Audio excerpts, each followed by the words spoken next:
Because this is the first time I've done it in years, I guess. Well, at this time, I would like to call the meeting of Gilmer County Board of Education to order. And I will take the roll at this time. Mrs. Starkey? Here. Ms. Pritt? Here. Dr. Armour? Tom Ratliff? Yeah. This time, Dr. Armour is going to lead us in the Pledge of Allegiance. I pledge allegiance to the flag of the United States of America and to the republic for which it stands, one nation, under God, indivisible, with liberty and justice for all.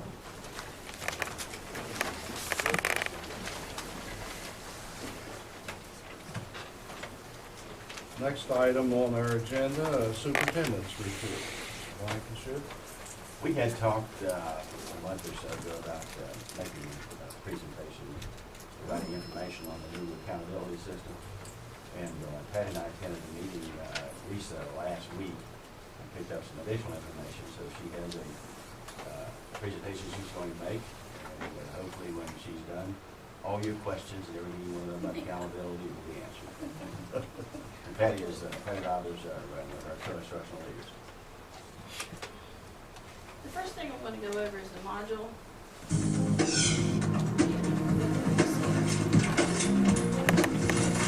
This will explain how you arrive that you're doing West the Virginia AI. Accountability System uses two indicators to identify schools.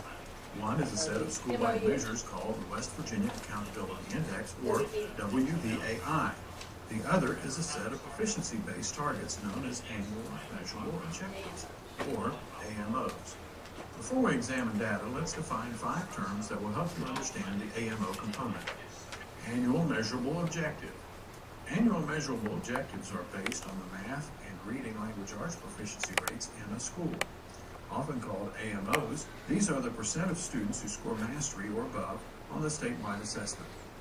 AMOs are yearly goals a school must reach. Trajectory. Trajectory is a line drawn to connect a school's starting point to the 75% goal in 2020. This line is usually a line with an upward slope and is used to determine the yearly improvement a school should show to meet the 75% proficiency rate by 2020. Valid subgroup. A subgroup is a group of like students. A valid subgroup has a minimum size of 20 students across all grades in a school. And it used to be 50. This is often referred to as a cell size of 20 students, or the N count. Starting points. Starting points are based on valid subgroup-specific proficiency rates. Starting points were calculated using the 2012 statewide assessment data. 75% by 2020. All subgroups must meet 75% proficiency rate on the statewide assessment by 2020. Let's examine 3 subgroups from School A. These examples might help us understand starting points, trajectories, and targets.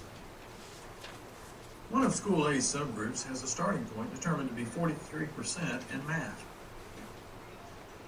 Since the proficiency rate for all subgroups is 75% by 2020, we need to find the difference between the starting point and the 2020 target of 75% proficient. Okay. To do this, subtract the subgroup starting point, 43, from the 2020 target. I'm going to apologize to you. I should have done this before we started, but if you all would like to move your chair around so you can watch that, it's going to be a pretty good presentation, so make yourself a little more comfortable there rather than Hopefully. May have to end start up with a right stiff there. neck. Yeah, I can scoot up a little bit. You watch it over again. But this is the annual measurable. The West Virginia Accountability System uses 2 indicators to identify schools. One is a set of school-wide measures called the West Virginia Accountability And these are all Index, new or acronyms. WVAI. The other is a set of proficiency-based targets known as Annual Measurable Objectives, or AMOs. Before we examine data, let's define 5 terms that will help you understand the AMO component. Annual Measurable Objective. Annual measurable objectives are based on the math and reading language arts proficiency rates in a school. Often called AMOs, these are the percent of students who score mastery or above on the statewide assessment. AMOs are yearly goals a school must reach. Trajectory. Trajectory is a line drawn to connect the school's starting point to the 75% goal in 2020. This line is usually a line with an upward slope and is used to determine the yearly improvement a school should show to meet the 75% proficiency rate by 2020. Valid subgroup. A subgroup is a group of like students. A valid subgroup has a minimum size of 20 students across all grades in a school. This is often referred to as a cell size of 20 students, or the N count. And that's where it went from 50 to 20. Starting points. Starting points are based on valid subgroup specific proficiency rates. Starting points were calculated using the 2012 statewide assessment data. 75% by 2020. All subgroups must meet 75% proficiency rate on the statewide assessment by 2020. Let's examine 3 subgroups from School A. These examples might help us understand starting points, trajectories, and targets. One of School A's subgroups has a starting point determined to be 43% in math. Since the proficiency rate for all subgroups is 75% by 2020, we need to find the difference between the starting point and the 2020 target of 75% proficient. To do this, subtract the subgroup starting point, 43, from the 2020 target, 75. This leaves us with 32 points, which is the increase needed in subgroup A's proficiency rate from 2012 to 2020, or 8 years.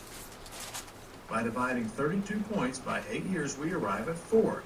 This means that subgroup A's percent proficient must increase 4 percentage points each year to reach 75% in 2020. This chart shows the annual increments needed to reach the target each year. If we think of the increments as individual steps, subgroup A's stairway to 75% looks like this. Here is another example. Subgroup B in the same school has a starting point determined to be 50% in math. Since the proficiency rate target for all subgroups is 75% by 2020, we need to find the difference between the starting point and the 2020 target. To do this, subtract the subgroup starting point, 50, from the target, 75. This leaves us with 25 points, which is the increase needed in subgroup B's proficiency rate from 2012 to 2020, or 8 years. By dividing 25 points by 8 years, we arrive at 3.125. This means that subgroup B's percent proficient must increase 3.125 percentage points each year to reach 75% in 2020. This chart shows the annual increments as needed to reach the target each year. If we think of the increments as individual steps, subgroup B's stairway to 75% looks like this. Subgroup C in the same school has a starting point of 35% in math. Since the proficiency rate target for all subgroups is 75% by 2020, we need to find out the difference between the starting point and the 2020 target. To do this, subtract the subgroup starting point, 35, from the target, 75. This leaves us with 40 points, which is the increase needed in subgroup C's proficiency rate from 2012 to 2020, or 8 years. By dividing 40 points by 8 years, we arrive at 5. This means that subgroup A's percent proficient must increase 5 percentage points each year to reach 75% in 2020. This chart shows the annual increments as needed to reach the target each year. If we think of the increments as individual steps, subgroup C's stairway to 75% will look like this. Remember, schools are required to demonstrate sufficient annual improvement for 50% or more of subgroups in an individual school. This is defined as 50% or more of the subgroups in math and 50% or more of subgroups in English language arts reaching the determined yearly AMO target.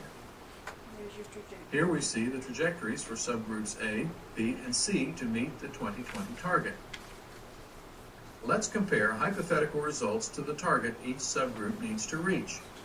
In 2013, 2 subgroups made the target and 1 did not meet the target. Subgroup A needed to show an improvement of 4 points and had that exact improvement. Subgroup B needed to show an improvement of 3.125 points and had that exact improvement. Subgroup C needed to show an improvement of 5 points but fell short. Subgroups A and B are still on the trajectory to meet the 75% proficiency target in 2020. Subgroup C, however, is not. In order for Subgroup C to reach the target in 2014, how much improvement needs to occur? The answer is 7. To calculate this, take the 2013 proficiency rate, subtract from the target of 40, then add the yearly increment, or 5 for Subgroup C. In 2014, one subgroup, A, hit the trajectory target, while 2 subgroups, B and C, did not. How much does subgroup B need to make up in 2015 to maintain the trajectory? Subgroup B needed to make up 4.125 percentage points, or 1 percentage point from 2014 plus the 3.125 point yearly incremental increase. How much does subgroup C need to make up to maintain the trajectory? Subgroup C needed to make up 8 percentage points, or 3 percentage points from 2014, plus the 5-point yearly incremental increase. Looking at this chart through 2020, we see that the AMO targets improve incrementally each year. However, if a school falls short of the target one year, the improvement needed the following year or years will increase to reach the AMO targets. Remember, more detail on each topic is located on the department's flexibility page. Okay, and the reason I showed you this video was to help prepare with the PowerPoint to understand it. As you can tell, there's a lot of math involved. And I was showing Mrs. Starkey and Mrs. Pritt before they came in. This is the ESEA waiver that the West Virginia worked on. It's 500 pages. So it is replacing No Child Left Behind. And in it has all of the performance, the designations, supports, and resources that we will be using when we work on our strategic plans. If you'd like to follow along, the PowerPoint is behind the orange tab in your manual. Welcome. The resources, the school-wide index, the subgroup, specific annual measure objective, communicating the system, system support and expectation, and designation in specific cases. That's why we're here, because it takes all of us. It's not just, Normantown or Troy. It's going to take everybody. Common statement, the No Child Left Behind Act of 2001 would be revised under the reauthorization of ESA before 2014. 2 possible outcomes was develop a system that measures outcomes against lower expectation, or develop a system that measures the right outcomes but results in unrealistic expectations. And that's what the No Child Left Behind, because it was at 100%. That's unrealistic, that 100% of every child is going to be on grade level. So the ESEA flexibility, college and career readiness expectation for all students, state developed system of differentiated, recognized accountability and support, and supporting effective instruction and leadership. And now it is at 75% instead of the 100%. And that video, there's about 12 other videos if you want to go to My School's Performance that you can watch, and it goes into greater depth on how you can calculate the sub-scores of the different sections. This now includes growth as part of the accountability system. We did not have that before. It was either you met it or you didn't. Now we have growth, and that's what we're looking for. Creates a system of support and recognition, and we have tiered support, and it allows the schools to demonstrate success. So we're celebrating success and going on that path. Accountability is changing from performance-based to effort-based. So you may have a very low-performing group of students, which we've all had in our time of teaching. But if they're giving you 100% effort, even the smallest amount of movement, that's good. But under the old system, that was not the case. There's more data to make more informed decisions. So we have to look at the data. We start with proficiency, move to designation, and end with growth. And each year we test approximately 182,000 students. Starting grades 3 through 8 and 11 are used for accountability. Performance over the last 5 years has shown a steady increase. Compared to last year's, student performance has decreased slightly. So the performance has decreased, even though we keep testing. So we're going to have to do something different. This is statewide. The proficiency rate statewide on all 46% proficiency in math, 49 in reading, the African American 33 and 39, low SES, and special education. The new Smarter Balance is supposed to address the special education. If the child is reading on a 4th grade level, it's supposed to drop down until their success, so you can actually know what the student knows. And it's no longer, you know, when they get to that reading section, they give up. But it's supposed to self-regulate and to adjust. So I think that's going to be a plus. Right now, as Mr. Blankenship has told you, we are one of 5 counties in the state of West Virginia that has no focus, support, or priority schools. So that's something to celebrate. We have Gilmer County High Schools in transition, Glove Elementary transition, Normantown Elementary success, Stanfork Elementary success, and Troy Elementary is in transition. And those are the success, transition, focus, support, and priority. They go in that order. So if you're a success school, it doesn't mean you're going to stay there forever. That's a year-to-year thing. You could drop down, or you could stay the same. Transition is another year-to-year. You could drop down to focus. But the support and priority is a 3-year cohort. So if you happen to be identified in support or priority, you're going to be in that cohort for 3 years. And then it goes through and tells you what all they're looking for. The accountability is proficiency, achievement gaps, observed growth, adequate growth, graduation attendance. All of this is on the department site under My School's Performance. You can actually log on and you can see where every school in the state of West Virginia, how they are performing. And then the AMOs is math and reading. The subgroup with a cell size of at least 20. As I told Dr. Armour, that was 50. So that is a tremendous decrease. So, you know, if you have a subcell of 20, now they count. You'd be surprised the number of counties that had 49 in a subgroup because they knew AYP, but now it's 20. What, you understand what Patty's saying? Before the testing, if you had anything that was below 50, they weren't counted, they weren't tested. Now, that group is it's a 20.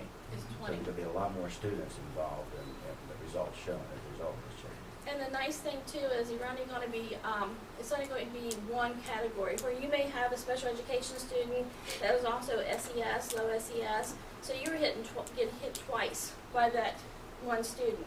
Under the new accountability system, it's one time. It's either the SES or the special ed. It's not both. So, or the English as a second language and SES. And you can look, this is the statewide success. There's 193 schools, transition 257, and we had 5 of those in our county. So that's something I think to really celebrate. This is Gilmer County High School, grades 7, 8, and 11, and you can tell the mathematics, and these are the scores in proficiency. And this was based on 2011-12 data. So when they had to come up with this, they used 11-12 data. And this is Gilmer County High School. This is one of the grade schools. They're just random. I didn't label them out there, but you can go and look. You can see the proficiency rate. Reading, language, art, 4th grade, 19%. So as a principal, teacher, instructional leader of that school, when they work on their strategic plan, that definitely needs to be an emphasis that they place on it. This is a school, as you can tell, the 6th grade has 75% proficiency. They're already there with that group of kids. Now the goal or the challenge is going to be keeping them there till 2020 because they're there. They're there in reading and they're there in math. 4th grade, they're in math. You know, 75% proficient, so that's outstanding. Then you look at this one, 3rd grade. proficiency in mathematics, 88.8% exceeded the 75%. Then you go down to reading language arts for 4th grade and 5th grade. There's some work to be done at this school. So some of the data that the principals and the data teams need to look at and say, we need to look, what are we doing? Okay, let's look at this school, they're doing this. And you can, it's all right there for you to look at. None of this is private data. All of this is out there for you to look at. Here's another school. Now where you see that less than 5%, that means there was less than 20 students in that cell. So that is why you see that less than 5%. So those are some of the smaller classes that didn't have enough to count. Again, that school, you know, even though it may be a transition school, the reason they're transition is the gap is not wide enough between the non-cert and direct certs. So there's not that big gap. So that's where they would maintain their transition. In that school, what would be the total number of students? Total number of students in that school would probably be around 100. And But how many tested- cells did you have that you test? We tested special ed, SES, and direct cert and non-direct So cert. every child in that school is not tested? No. Third- no. Every child is tested. Just third through 6 in our elementaries. But Yeah. every one of those is not Yes, tested? everyone is Everyone tested. is tested? Yes, sir. In grades 3 through 6, I was all students. That Yes. is good. Yes, unless we have a medical emergency, and that's very, very rare. Good. But it will tell us. And then the new system, my school's making progress toward our own individual targets. It's something teachers can ask themselves. And the goals are holistic, targeted, subgroup, specific improvement. Give credit for both progress on both. Credit is earned based on a school's own starting point. That's key. Because before, you know, the school could be a high flyer, as they call them, and they could be in support because there's such a gap between them. So now we're looking at the school, the culture of the kids that are in that school. What do we need to do? It's not a one-size-fit-all approach, which is, I think, a plus. The holistic is the West Virginia Accountability Index. That's the WVAI. That was part of that video. Multiple measures, and you consider growth, which we have never done before. It's either you make it or you're not. This time we're considering growth. Then we're looking at the subgroup, the AMOs, the proficiency rate for each subgroup. Consider current absolute performance. Like I said, if a child is in special education, they'll start off on the 6th grade on the test. But as they miss, it will come down until they're successful, and then it'll build back up. So you're going to get an actual report that tells you what that child can actually do. And as we know now, you know, when they get to reading language arts, they just make a pattern because it's difficult. And this way it will have more of an understanding.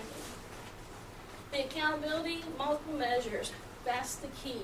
We're looking at achievement gaps, growth, and of course graduation rate for our high schools. Graduation and attendance rate for all schools. 75% by 220, common expectation for all. A single endpoint. Everybody by 2020 will be at 75%. Unique starting points for each school, individualized starting points. So we're no longer comparing our schools. You know, Normantown will start here, Glenville will start here, Troy will start here, but by 2020 we're all going to be here. And I think 75% is realistic, as opposed to 100%. And unique trajectories for each school and each subgroup.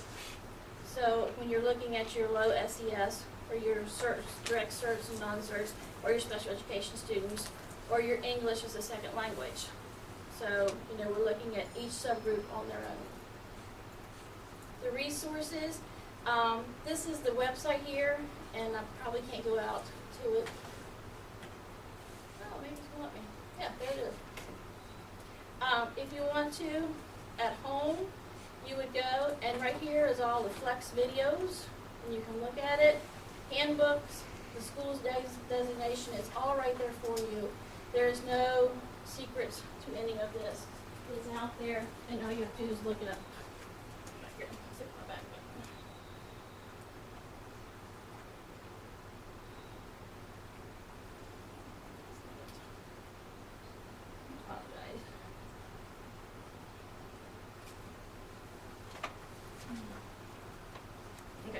So there's where you can find all of your brochures that you would want to look at.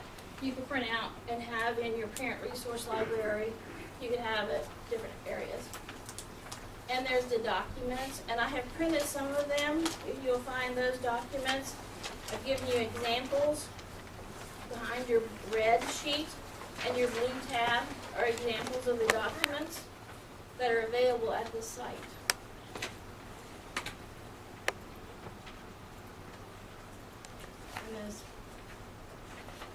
And check back often, because they're always upgrading it.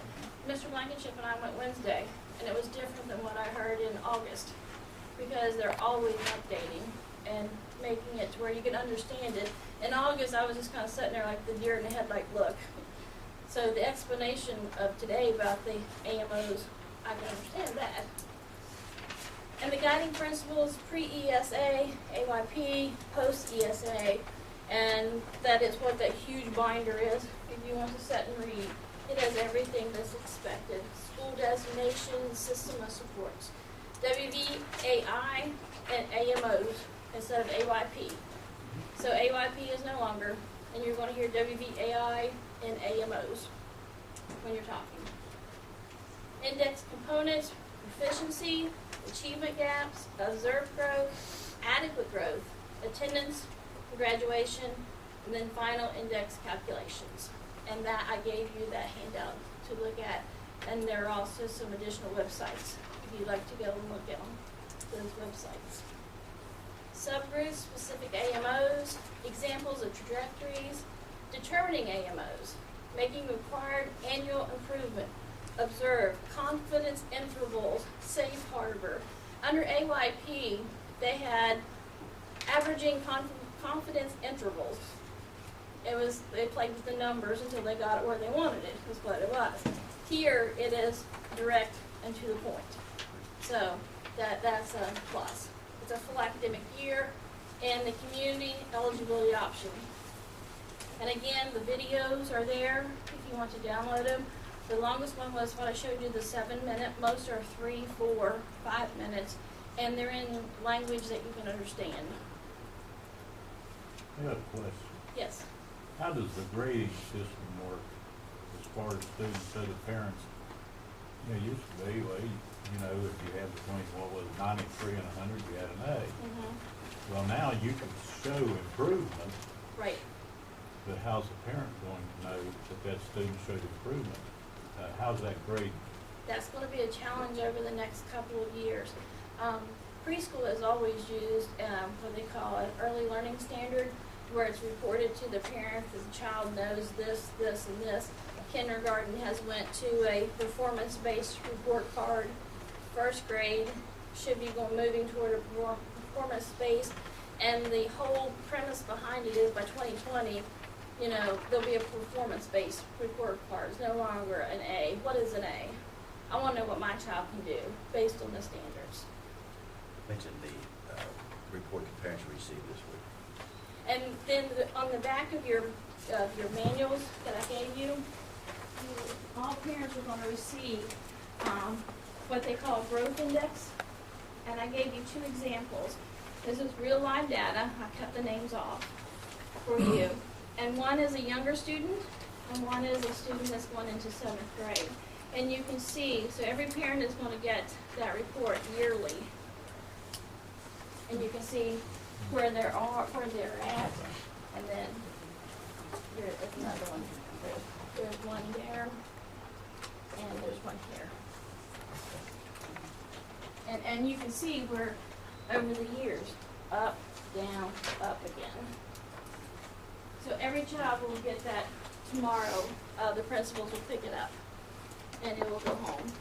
So it's the growth charts, and so that's I'm sure the principal's probably going to be getting, a teacher's getting some calls from parents if they don't understand what the handouts are, so I'll be prepared for that. Yeah, we're going to work on it tomorrow. Yes. I'm not sure exactly, whether I understand what the cells are. The cells? Right. Okay, the Are different they cells. like within a classroom, Within a school, within the school? yes. Within a school. Okay. And they In can other be words- broken down in by a classroom as well. It depends on how you want to look at the data. In other Special words, edu- let's, special education is one cell. Mhm. Low SES Yes. is another cell. Those are designations for students, right. different classifications, and that's what they So call let's, cells. pick up math. Could that be a cell? No. No, that's a content. Okay. The content, but the cells would be your direct cert as opposed to your non-direct, free, reduced lunch opposed to paid. Okay. Are Okay. they receiving the same services and are they exceeding at the same rate? Okay. Okay, special education, English is a second language. So if they're not, then you need to put in supports so that they are meeting the same requirements. And schools, overview, identification, expectation, and exiting status or length that designates how long you're going to be a success school or transition school. Actually depends on the school. Dr. Irwin, do you have a question? I assume you'll have the same definition for a cell that will apply across the state. Yes, yes, That's they're exactly the same. School-wide performance, student-specific performance. The WVAI is about diagnosing the issue, and the proficiency base, or the AMOs, are the required downstream outcomes. Think moving the needle. It's kind of like an example they gave us Wednesday was a gas tank. You know, your gas goes slowly when it comes out, and it seems like it goes fast. But then when you fill it back up, you know, moving that needle, it doesn't automatically go. So it takes a while to move the needle back and forth. And that's what it's called, about moving the needle on that. So I thought that was kind of an analogy that I could relate to. So how does this work? Short-term, intermediate, and long-term. Observed growth, short-term. Adequate growth, proficiency rate, and of course the long-term is graduation rates. So the cohort, the kindergarten kids, those that are in kindergarten right now, are they going to graduate with their peers? So that's something that we look at as well. It's called a cohort. It's data-driven decision-making in mind. Effective use requires data examination throughout the year. So you just don't look at them as SMART goals at the beginning of the year and you're done.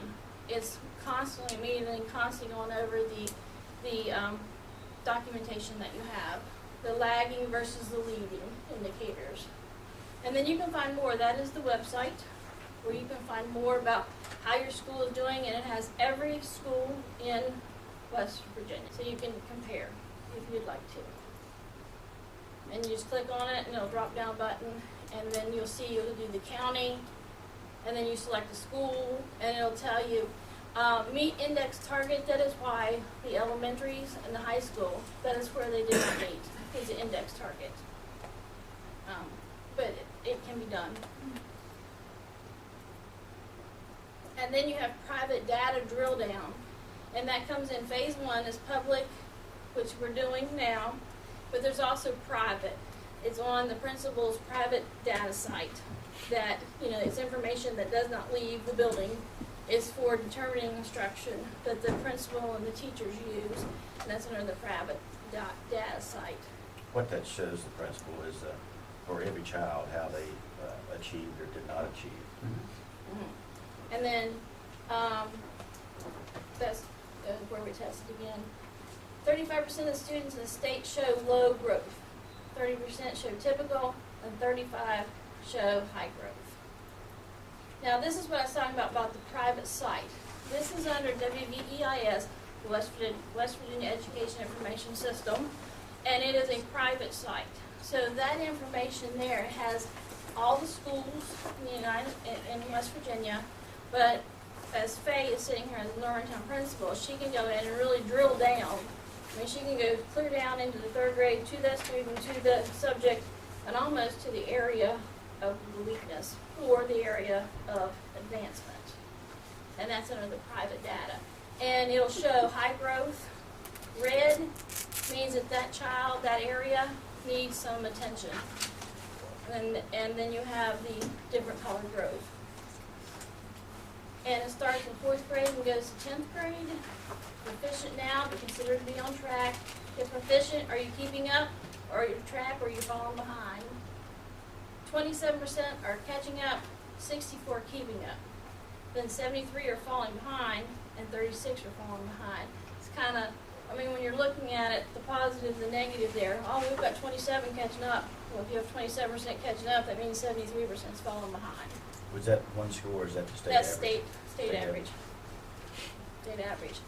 Again, is another example of proficiency. And there's another example, as you can see, where they're catching up, and catching up, yes. And it tells you how many points. When you click on a school right here in the private data, then you click on a grade, and then a student, and it'll tell you how much they need to catch up, or if they're falling behind, or if they're ahead. And again, that's in the private data. Keeping up with grade level expectations, catching up, falling behind, which we don't want to, staying behind. Again, we don't want that to happen either. And this is all at the private site for district and for the principals. And the teachers also have access to that for their class. The driving question is, how much growth do my students exhibit? What does this growth mean? How much growth does my students need to be proficient in the future, and how likely is the growth? And tomorrow morning at 9 o'clock, we're having an administrators meeting, and that's what we're going to look at, is growth. And the strategic plan should be about growth of the school and the students. It tells us, regardless of performance, what is growth? How can we get there? Every child can grow. Every child can grow. Growth does not tell us why, and that's where we need to dig down and see why. Is it a certain textbook we're using? Is it, time of day we're teaching the subject? So that's where we can dig down and really look at the data. And that is an example. Yes? Do members of the school board have access to your so-called private data? Not that I'm aware of. What's the rationale for that? People who pay taxes. The private Not only data, just the school board. if you Have like, access to data. well, I really couldn't answer that question, other than it's just almost like looking into a student's record, record at school. So you could identify, there's a potential to identify specific students in? Oh, Yes. right by name. By name, Okay, by I name. understand that. So it's it's a So that's fine. confidentiality, yes. But this is an example, and this is what the teachers will be getting tomorrow to send home to the parents Yeah. for their child. No problem. So Misty will be getting 2 of them, and she can look at it, and it's really nice. It shows you, and that's the trajectory. It shows you, what kind of growth is going on. And then the back is an explanation of the But growth. what is available as far as board members and public is concerned? And where's that school at, and how are they doing as a school? Or Yes. by grade level or by subject?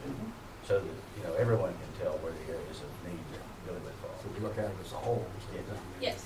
And that's where my performance is on the website. And the printed reports are going home. Keep conversations simple when you're talking to parents, because, they're just gonna see that error. So it's real important to build up the error.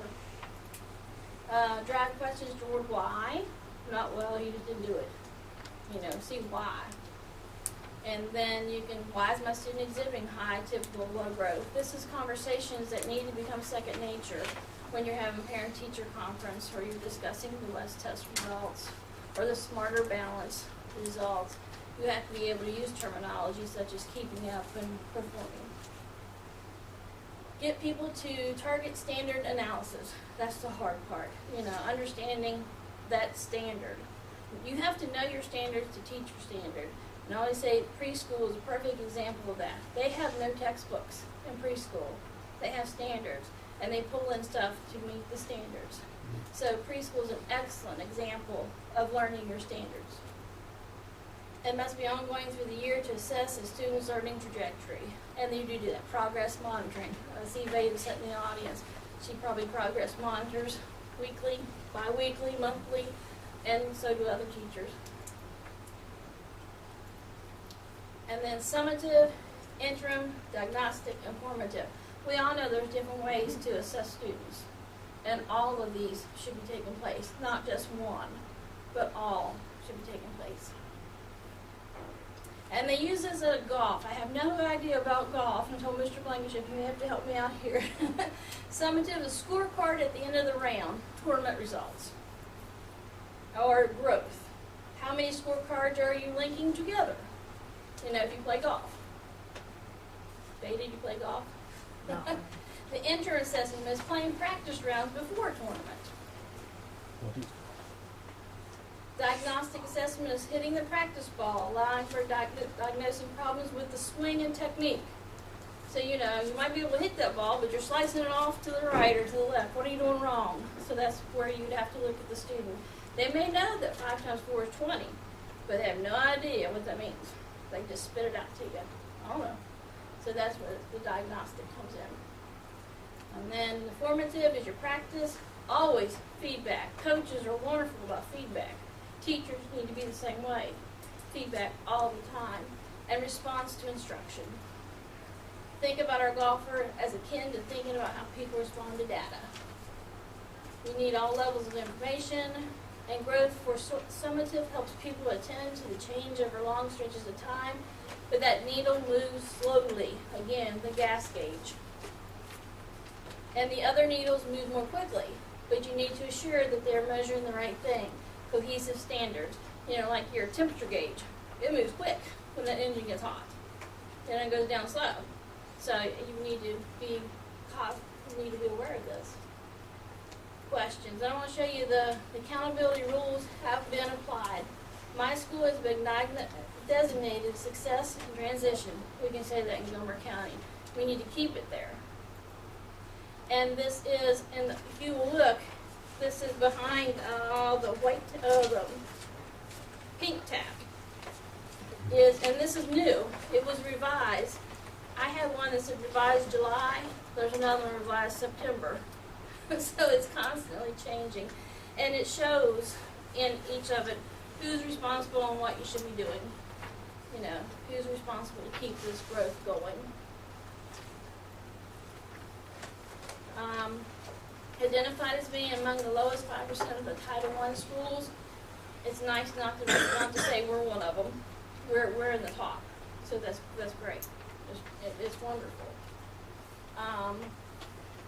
The TA provided by the LEA, and that's technical assistance by the LEA, WVDE, and RESA.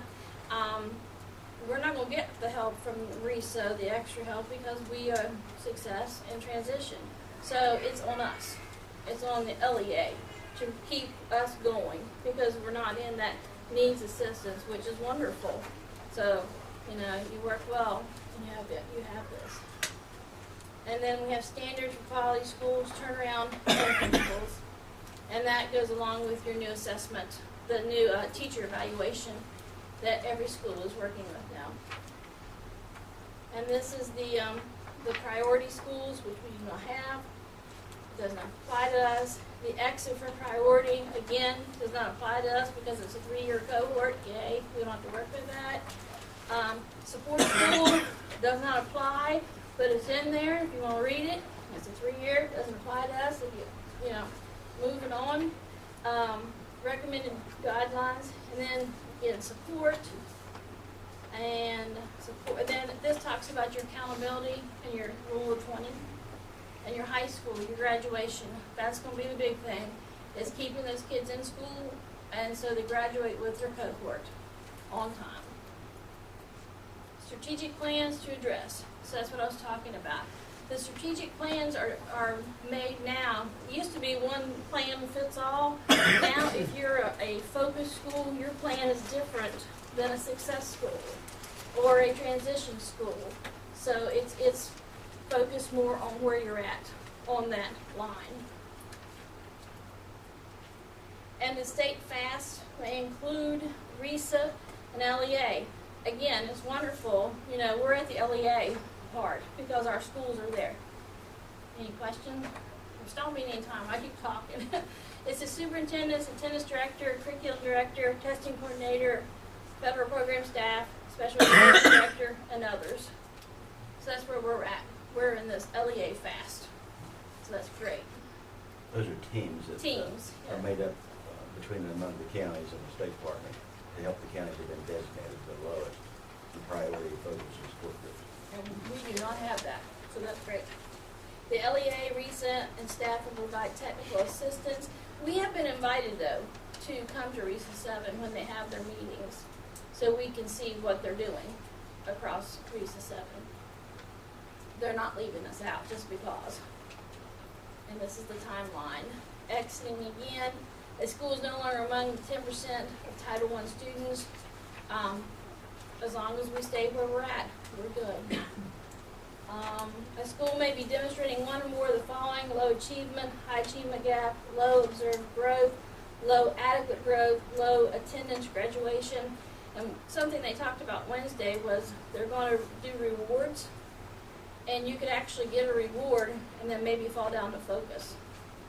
So, because it's going to be based on this year's data, which is going to be instant because we're going to do it online this year, as opposed to sending them off and waiting. Those are school designations, by the way. Yes, school designation. And the intervention are school determined and supported by the LEA. So it's, if Normantown thinks they need an hour of personalized instruction, then that's what they do. Policy 2510 has given them that flexibility to meet the needs of their students. And I wanted to get to, I'm going to get through some of these, but I wanted to show you this right here, the HQS. This again is a private site, but once they sign in, you can see the standards, 7 standards for their schools. So the principal can log in and look at, and the teacher as well. You just have to have a web top address to get there, and it is there. It's on your web top. So if you go home tonight and it says HQS, it's there. It wasn't there in August, but it's there now. So that's how quick things are changing. And it goes over all the standards and where you're at your school. And then the memorandum of understanding, that's what we had to sign in order to make this ESEA waiver come to be. And accountability, change, requirements. Maintaining the data. Data in the system are viewed as truth. These data drive your school's designations. Certificates eliminate downstream errors. But I want to get to the part of the scattering. There. This is a scatter graph. And when the principals log on, they can actually log on to, let's say, their 3rd grade. And each one of these little dots on here stands for a student for the principal. As a county, we can log on, and each little dot stands for a school. Then we can click on that dot and open up the students that's in there. So it's the whole picture. And then as you can see, you know, they're all hovering right here. You got some high flyers here, you got some low ones here. But as a school, I really like this. This is very interesting, very interesting. That's the part I wanted to show you. And I'm sure Faye has been on there and looked at it. And at first it's kind of hard to get your mouse on the right dot because some kids are so close together with their scores. It can be really quick to get there. But again, that's in the private data site.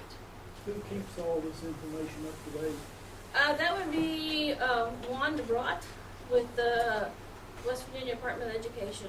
That is his charge as assessment. How often is it done? Oh, he does it every day. Every day. We were in a conference, and Dr. Ferris said that he would not leave until it was finished. 2:36, we got an email that said it is up and running. So it's every day. And I've never talked to Juan DeBrot. He's very, very intelligent. He is a statistic. He loves numbers. You will have a wonderful conversation with him. He loves to talk numbers. The data's upgraded every year Yeah. once the tests are completed. Yeah, every year. So. And then there's a proficiency rate for 2013. And this is stuff that the principals have access to and can share at staff meetings and data meetings. The questions are current performance, direction of change, and size of change. So when you're looking at that, is most of your students falling or moving up? And that's what you look at. But I like the scatter graph. And right here shows you some index where they're right in the middle there. And then right here is this group. You know, this group obviously would probably need a little, this group here is larger. So what's going on here, you know, so it's something you need to look at. And it's kind of hard without live data, but when they're there, you can really see it, when you can click on it. Screenshots of the which tabs are on the WOW, and every teacher has access to the WOW. It's Weavis on the Web, is what WOW stands for. And you have to learn how to think through the data. And then it is constantly changing, the Weavis on the Web, WOW. And they're trying to move away from the old green screen. So in a green screen, it's a DOS written program. They're having a little bit of conversion problem to go from DOS to the live web, but they are working on it. And here is what I was talking about, the Weavis on the web, and you can see the self-reporting, and this is where you guys do your self-reflections and the different things. For the new evaluation system. Right, yes. And this right here, the ESEA 13 is something that every principal has, and it drills it down to what growth should be taking place, what considers appropriate growth, what is adequate growth, what is falling behind. So it is wonderful information, and we're going to look at that tomorrow as administrators. And that's new. They had just put the final touches, and that's something Mr. Blankenship and I looked at Wednesday. So they're making great strides in getting this. And this is what it will look like. You can see Barber County, and then it tells everything that's going on when they click on it. Of course, Gilmer would only have our 5 schools. Berkeley, I was just there. Holy moly. It was a huge school. And then you just pick on it. And then it gives you the target rate, which I apologize for the, but this is what they call the trajectories. And right here's where that class is. And so so next year when they take the West Test online, hopefully the red dot will be here if they're on the move where they need to be. So this is how much growth needs to take place to get to that 75% AMOs by 2020. But they're taking into account the change Yes, from the West Test yes. to the Smarter Valley. Yes. That's why I think they went down.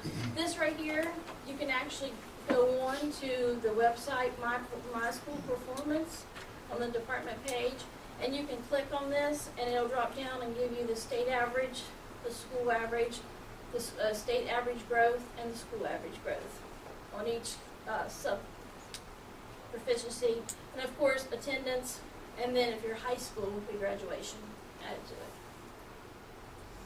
And this is some more of what the principals will see tomorrow. And here are the Read some of those, subgroups. Patty. Those are the cells that David Yes. asked about. Dave, right here's your subgroups that you're talking about.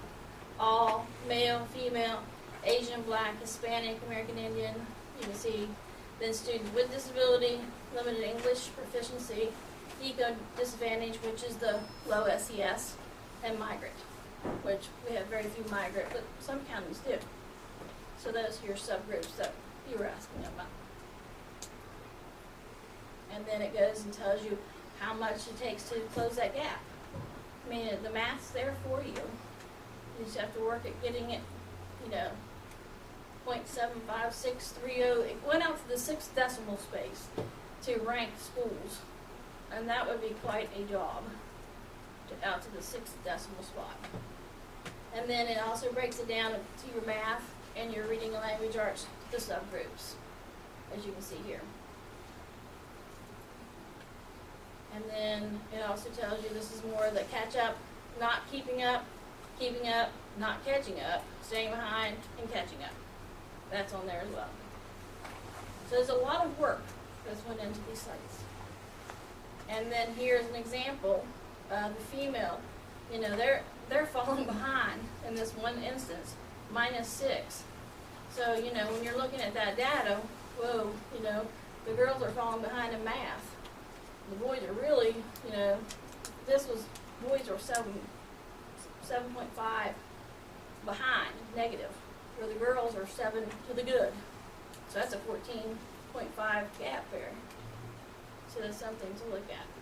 And that too is also on that private site. Confidence interval, We think the margin of, all that's going by the wayside. So we now have the WVAIs and the AMOs. So we no longer have the subgroups that went from 50 to 20. And the comparison subgroups must also have a cell size of at least 20. And then we have the community eligibility option, the CEO. All schools use direct cert versus non-direct cert. That would be for our students in the elementaries have the free lunch.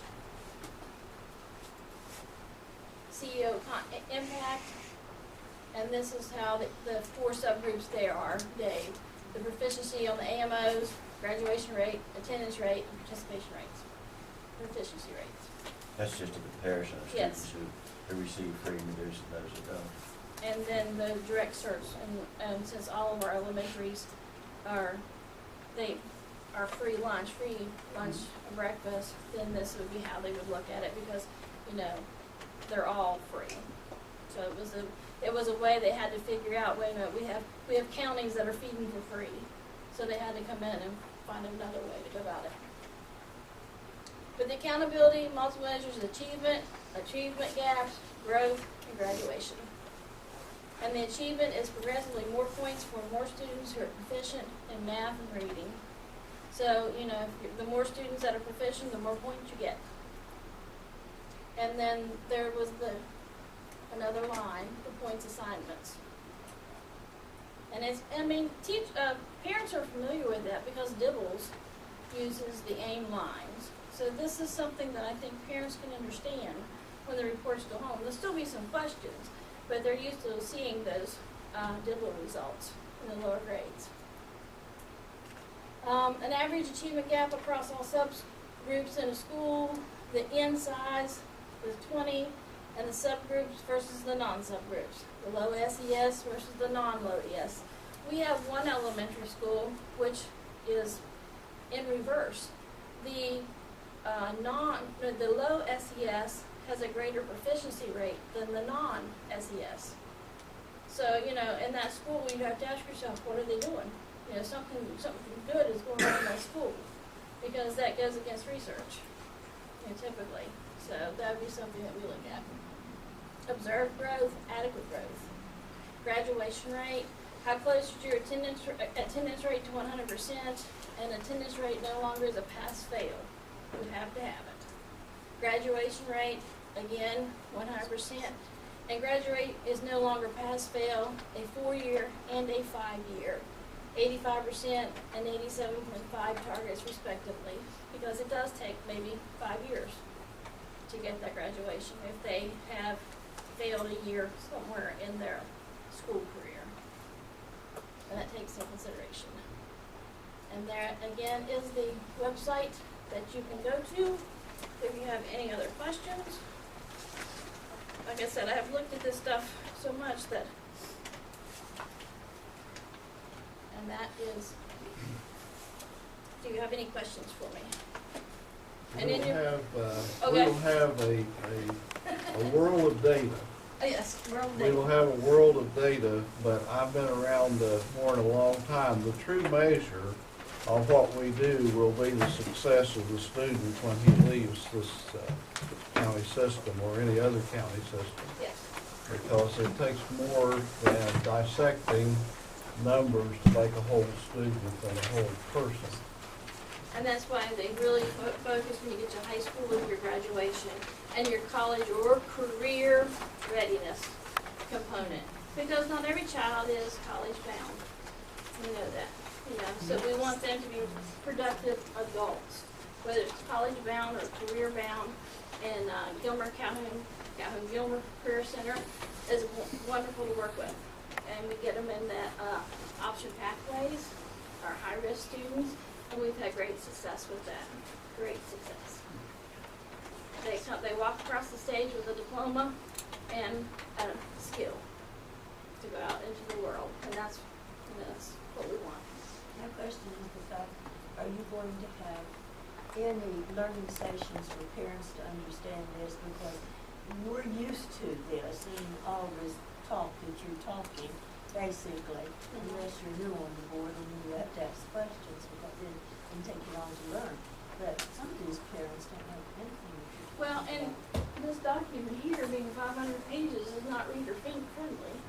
that's what I'm asking. So, That's the reason I'm asking. yes. How are you going to get these parents in to make them understand what the- Each school is going to address that That's what individually. I'm asking. Right.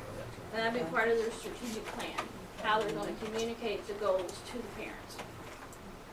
But I tried to give you, I tried to give you examples of everything, and, that I thought you would find, you know, after what we're talking.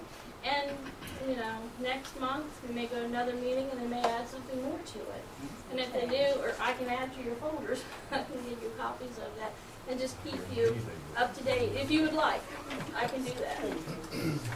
Well, as one person observed, we're trying to drive a car that has not been fully manufactured yet. It's like Giovanna had said before in an earlier meeting, we're flying a plane while we're building it. Yes. And, you know, it's kind of difficult, but we're getting there. And learning the new terminology, but we're getting there. And that's the whole point.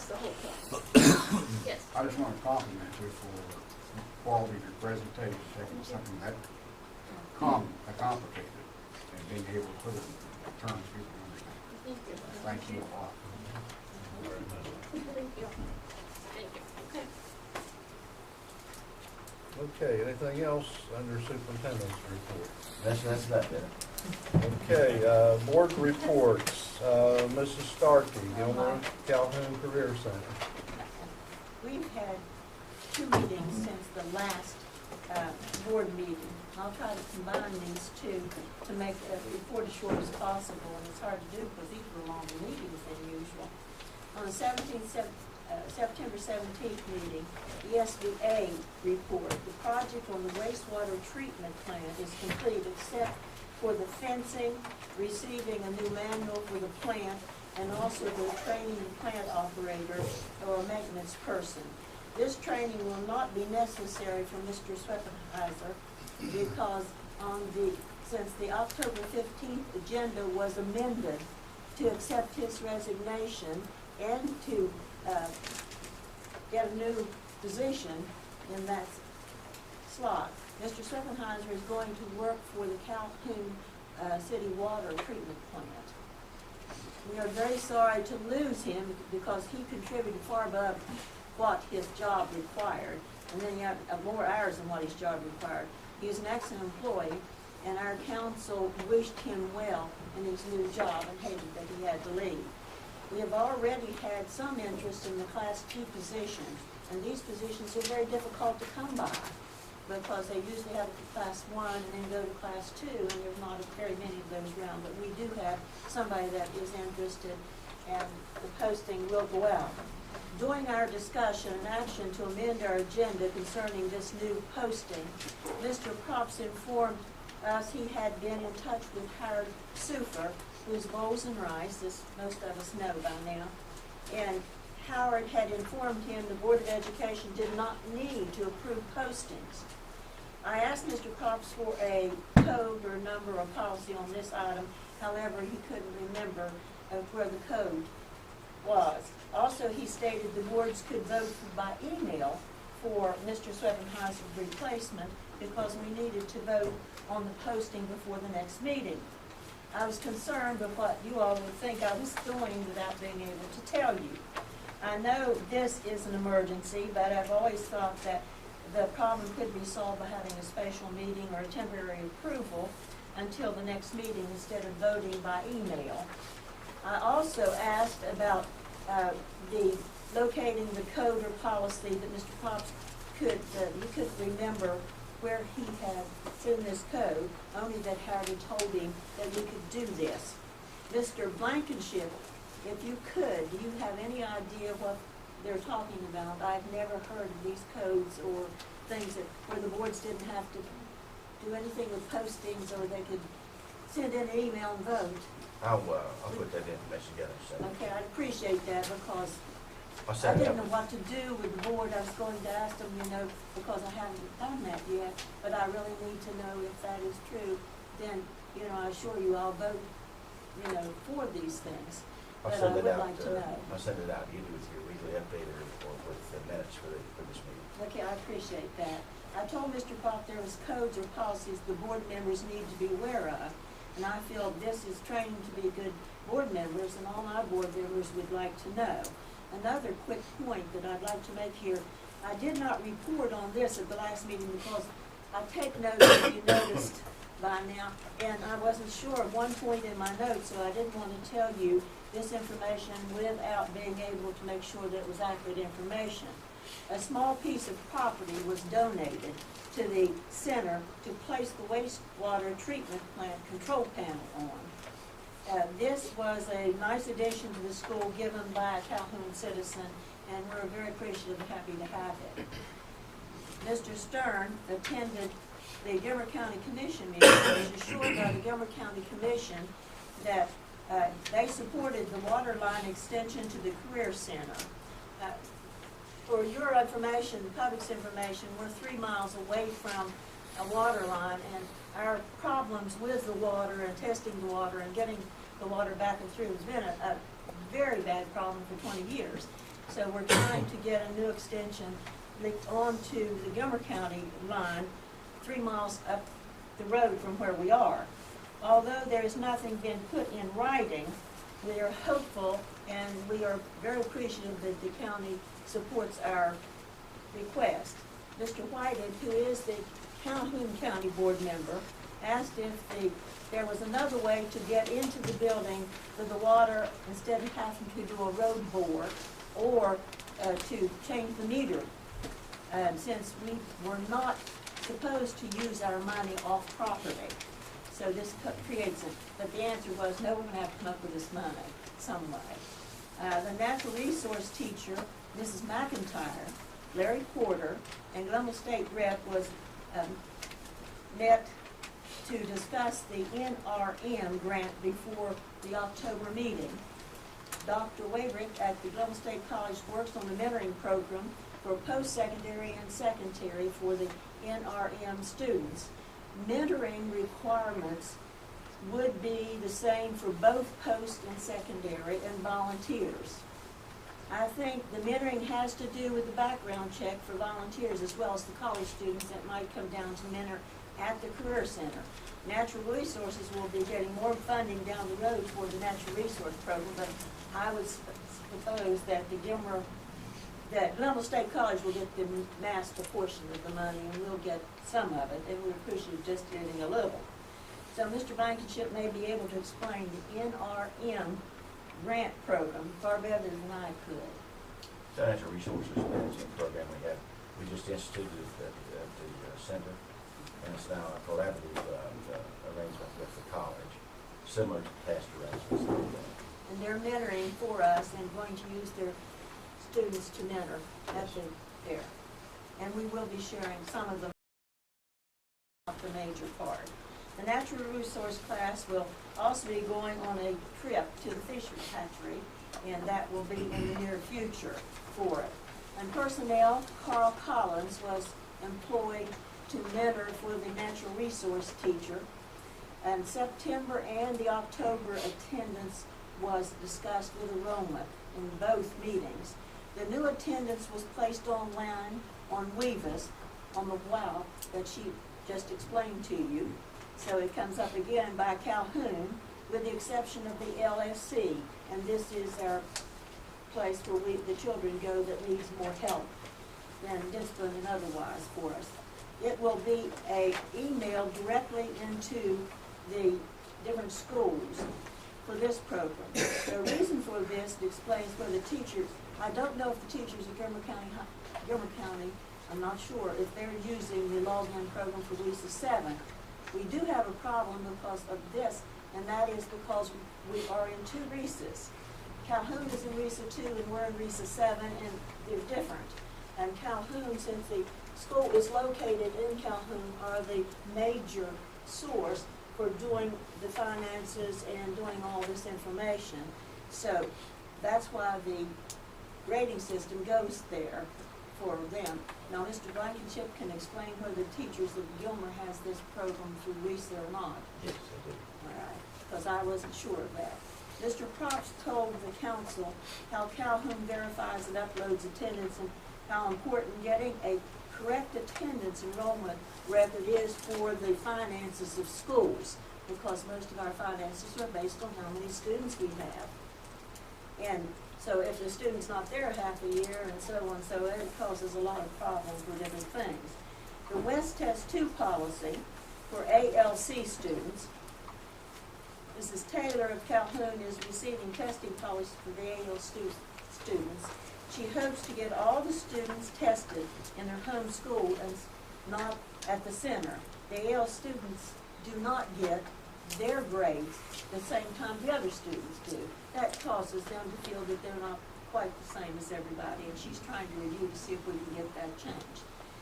Mr. Stern presented enrollment data to the council for review. I have a copy for each one of you, and I'm terribly sorry, but my copier is running out of ink, and I'm hoping that you all will be able to see that.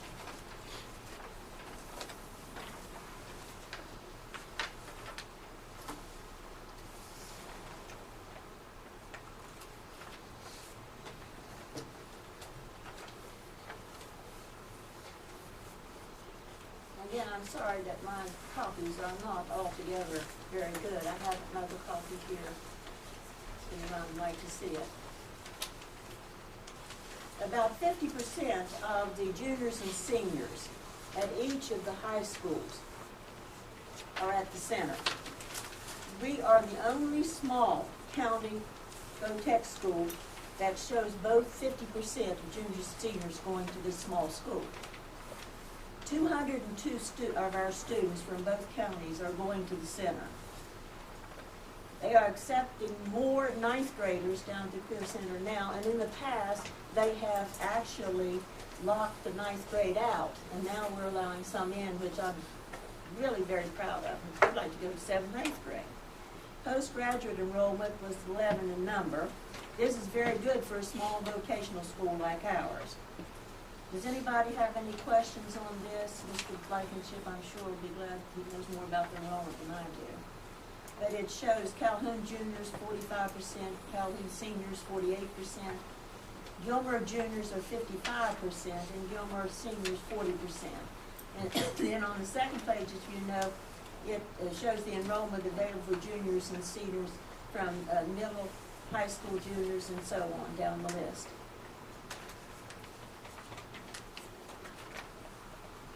All right, postgraduate enrollment, as I said, was 11, and we would like to have more if we possibly could get some more. The SBA change order was given by Mr. Stern, and I did run you off a copy so that you all have an idea of what a change order looked like if you hadn't seen one, or if, so that you would know something about change orders. And we'll pass those up. I'll take a quick idea on this. If you will look at the first page that you have there on the change order number 1, this is a deduction of $1,400 from the original grant to be used in a new contract.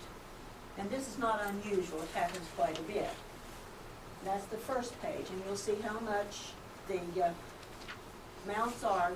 It started out with a large amount and then took out the deduction on the first page. The second page now is a change order, is the new contract, if you notice.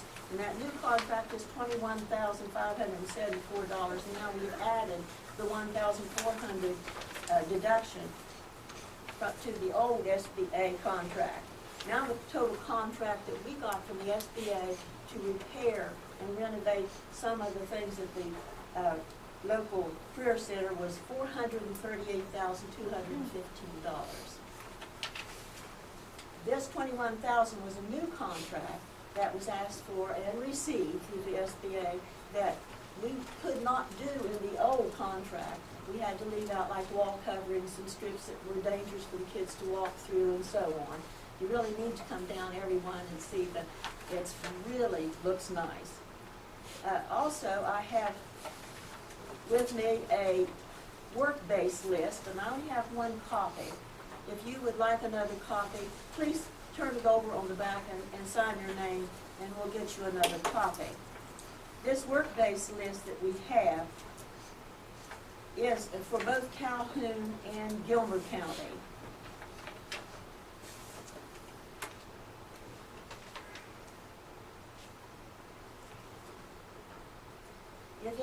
know of any other possible work-based places? That's places like, if you have some place like the tin factory, or you have something at the park, or something that you would take one of our students from natural resources, if you will allow them to come to your work base, we will send somebody there and be glad to, so they can get an idea of the working with the different things.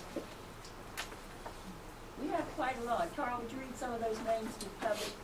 Well, let's see how many pages we have. 1, 2, 3, 4, Quite a few. 5, 6 pages. That's good. Same with State Farm, Hamilton, County, Honeywell, Okay. Department Supply, Grantville Water and Sewer Office, Napa Auto Truck Parts, Middle State College. Pick it easy, right? Gilmer County Prosecuting Attorney, Allen Hole Pump Sales and Service, Benny Hamilton Beer. Okay, Fairman Building Components, Hope Incorporated, Waco, Agent Grace, Brakes Auto Sales and Repair, Florida, Assembly, Gilmer County Circuit Court. We're very proud of the people that will let us come and send our students, and they are very good students. They do an excellent job. If any of you own a business, or you'd like to have a secretary part-time at your school, or at the main office or something, they'll let the city one to help you out. It's what we do. All right, the next item that we have is the Tech Center at Work. It was in the October meeting. Mr. Stern presented a MOU, which is Memorandum of Understanding between Southern Regional Education Board and West Virginia State Park of Education and the Career Center. A meeting was held to discuss the memorandum, and those attending were Mr. Blankenship, Mr. Parsons, Mr. McCormick, Mr. Luzzi, and Mr. Stern. So if you have any questions, I'm sure Mr. Blankenship can answer them. He was at the meeting. And this is the Memorandum of Understanding. I have one copy. If you'd like another copy, we'll make you a copy of that too. But I'll give you just very quickly what's in that. The Memorandum of Understanding is to improve the outcomes in the Technology Center at Work. And the document actually contains the goals that they're looking for, what each board agrees to, both generally and specific, and what the Career Center agrees to do with these boards. I will pass that around, as I say, and you put your name on the back if you need a copy of that. In the Tech Center at Work, I told you I was going to try this very fast. Some of you are not understanding, I'm sure, some of the things that are down there. There's a lot of technical terms down there. October 15 meeting, this Dr. McNally came to the Career Center on the ISI Day for professional development for embedded basic skills to put in the center on a daily basis. She will be followed up 3 weeks from now with observations of each classroom to see how they're doing. And what they're doing is, in her presentation that was outstanding, was showing them how to use basic skills in math, in reading, in their every class that they had in the basic, whether it was automotive, whether it was welding, or whatever they were doing. The work keys update was updated October 15. The center started the fall work key testing, and the results have not been received at this time. Amanda Morris from Calhoun has been very helpful in the process. Work keys are for the remediation of students. Now, these students are placed online for them to get all the help they need. When testing, they try to test the ones that need help less than the ones that need a lot of help, so that they can get them out first, back to class, and then put all the help into the remediation of the other students that are there that really needs their help. We had 13 students tested in math and 5 in reading this last testing. And as I said, that was basically the ones that we thought could do a good job and would go on back, and now we will test more and help more for remediation. The Gilmer County system, the accounting system, are very up on helping any student that needs help, and especially that career center. They do a lot of aid for things. Mr. Stern gave a report on the 9/11 ceremony and luncheon. I want to show you this is their assembly thing that the students do, and they make these, and they had a 911 assembly for responders and police officers and things, and it was just wonderful. And they were, you couldn't have asked for nicer kids than these kids were. But this is one of the things they do. Mr. Stern is extending an invitation to the annual Veterans Assembly to all, including Gilmer County citizens, officials, and veterans. That'll be November 2nd at 9:30. Mr. Props thanked Mr. Stern for caring so much about students' citizenship by having 911 responders assemblies and veterans assemblies. In the September meeting, Mr. Stern reported that Jamie Mullins, which most of you all probably would know as West Virginia student agents, is collaborating with the instructors in various classes. And they are planning to make a class for Venison 101, and that's from the kill to the table. So if anybody's interested in that, they're setting up this class through that collaboration in the post-start shifts part down there. Mr. Whited was concerned regarding the issue of class requirements and advanced placement classes, etc., that they prohibit students from getting to the Career Center. Mr. Stern commented that his goal was to remove all the barriers as possible. A lot of things you can't get here at the high school, as most of you, if you've been here, you have students here, that if you want band, if you want choir, if you want to play sports and stuff, there's not time for you to go to the tech school, which is really is not a good thing for the kids, because we now have natural resources and gas, oil, anything like that, and any type of construction work. And let no one tell you that going to the Career Center is not a professional job. Teaching is not the only profession there is. You are a carpenter, you are a professional. If you're a mechanic, you are a professional. And you have to learn the job just like you learn anything else. So in this category here, we're very proud. The updates that Mr. White had liked was the fact that he wanted to send his daughter down to the school, but she couldn't get all the things she needed for pharmacy school, I believe it was, that she wanted. And that made it really difficult. So Mr. Stern commented his goal was to get away from the barriers, and he's going to offer a summer academy school if he can find the funding. And now the summer school, another suggestion was put a summer school online so anyone could go and take Venison 101 if they would like online, which is another good idea.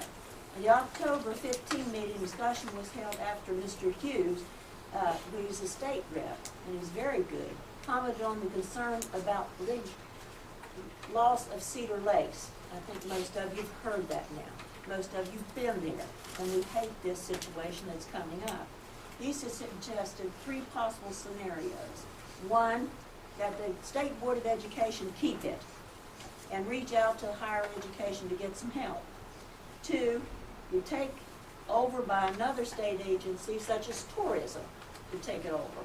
And three, a possible private takeover to help the FFA kids, to help the vocational kids and these. I suggested, and I'm always suggesting something, getting my hand slapped a lot, but that's okay. I suggested possibly getting the 55 county farm bureaus interested in helping, along with the 55 4-H counties, which are maybe 5 or 6 different 4-H groups in each county. Or school boards could donate $5,000 each year because their education is down there. If you would take 55 counties and time it by 3, 5,000, you're going to have a remarkably large sum of money that may aid them.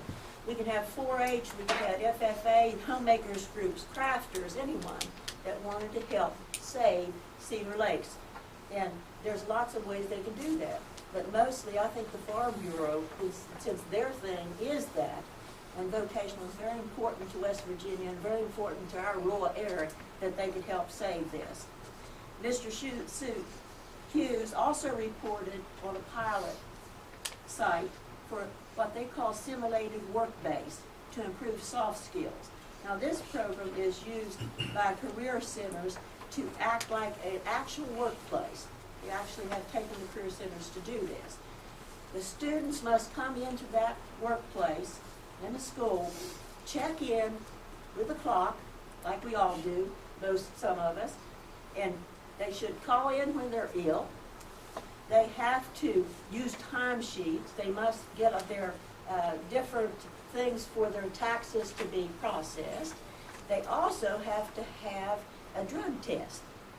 Like if you go to work to any of these companies that you have now, you know they're drug testing. I'm all in favor of drug testing teachers and school employees, and I know not a teacher in here would object to that. There's no problem there for us.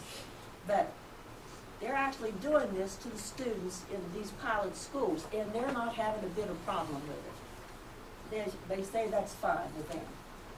And I said that to one teacher that was from up here at the high school, and the teacher said back to me, I'll be the first to be the one in line if that's what you want. So we won't have any problem with it either.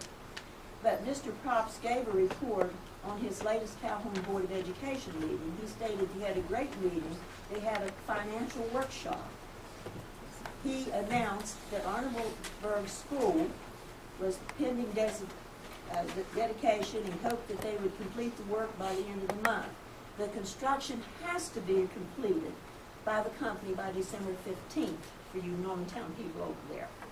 The students will be returned into the Arnoldburg School on January the 2nd, which is coming up very shortly.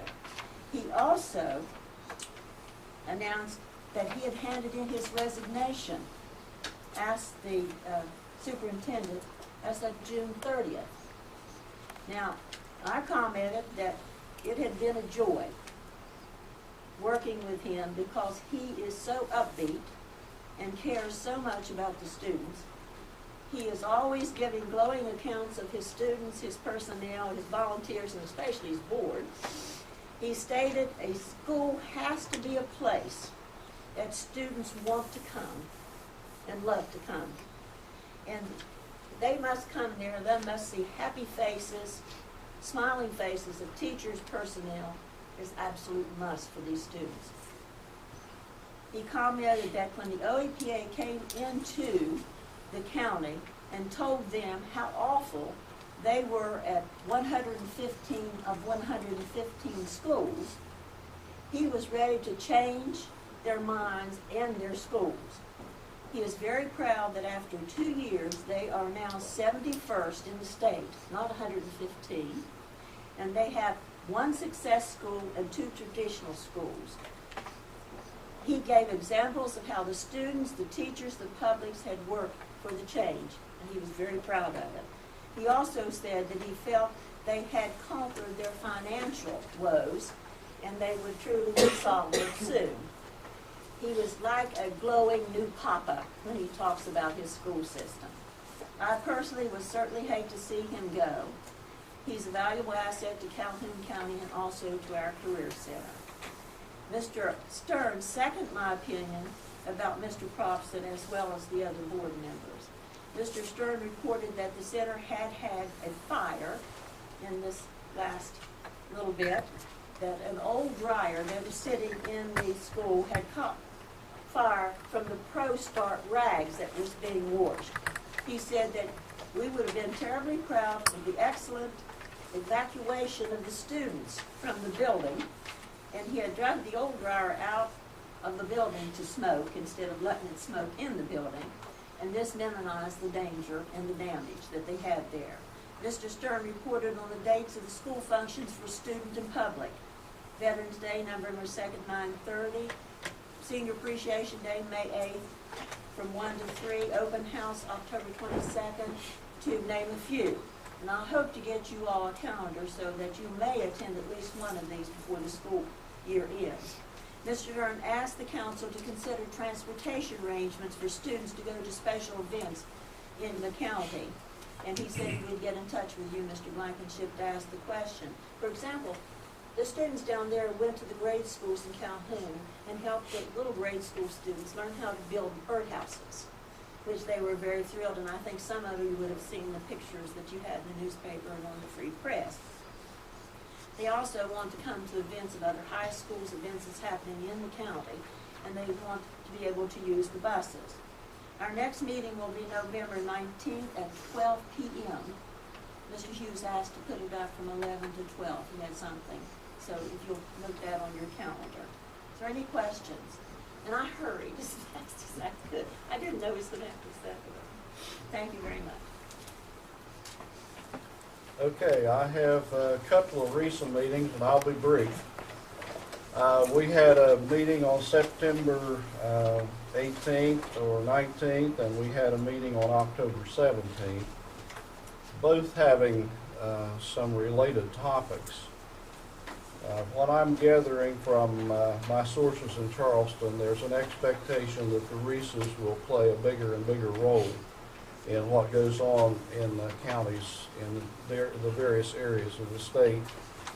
At both meetings, there was a discussion concerning a plan for focus schools, and RESA 7 is dealing with the focus schools in this particular RESA area, with professional development as well as dealing with the standards for students and the method for getting those focus schools up to the next level.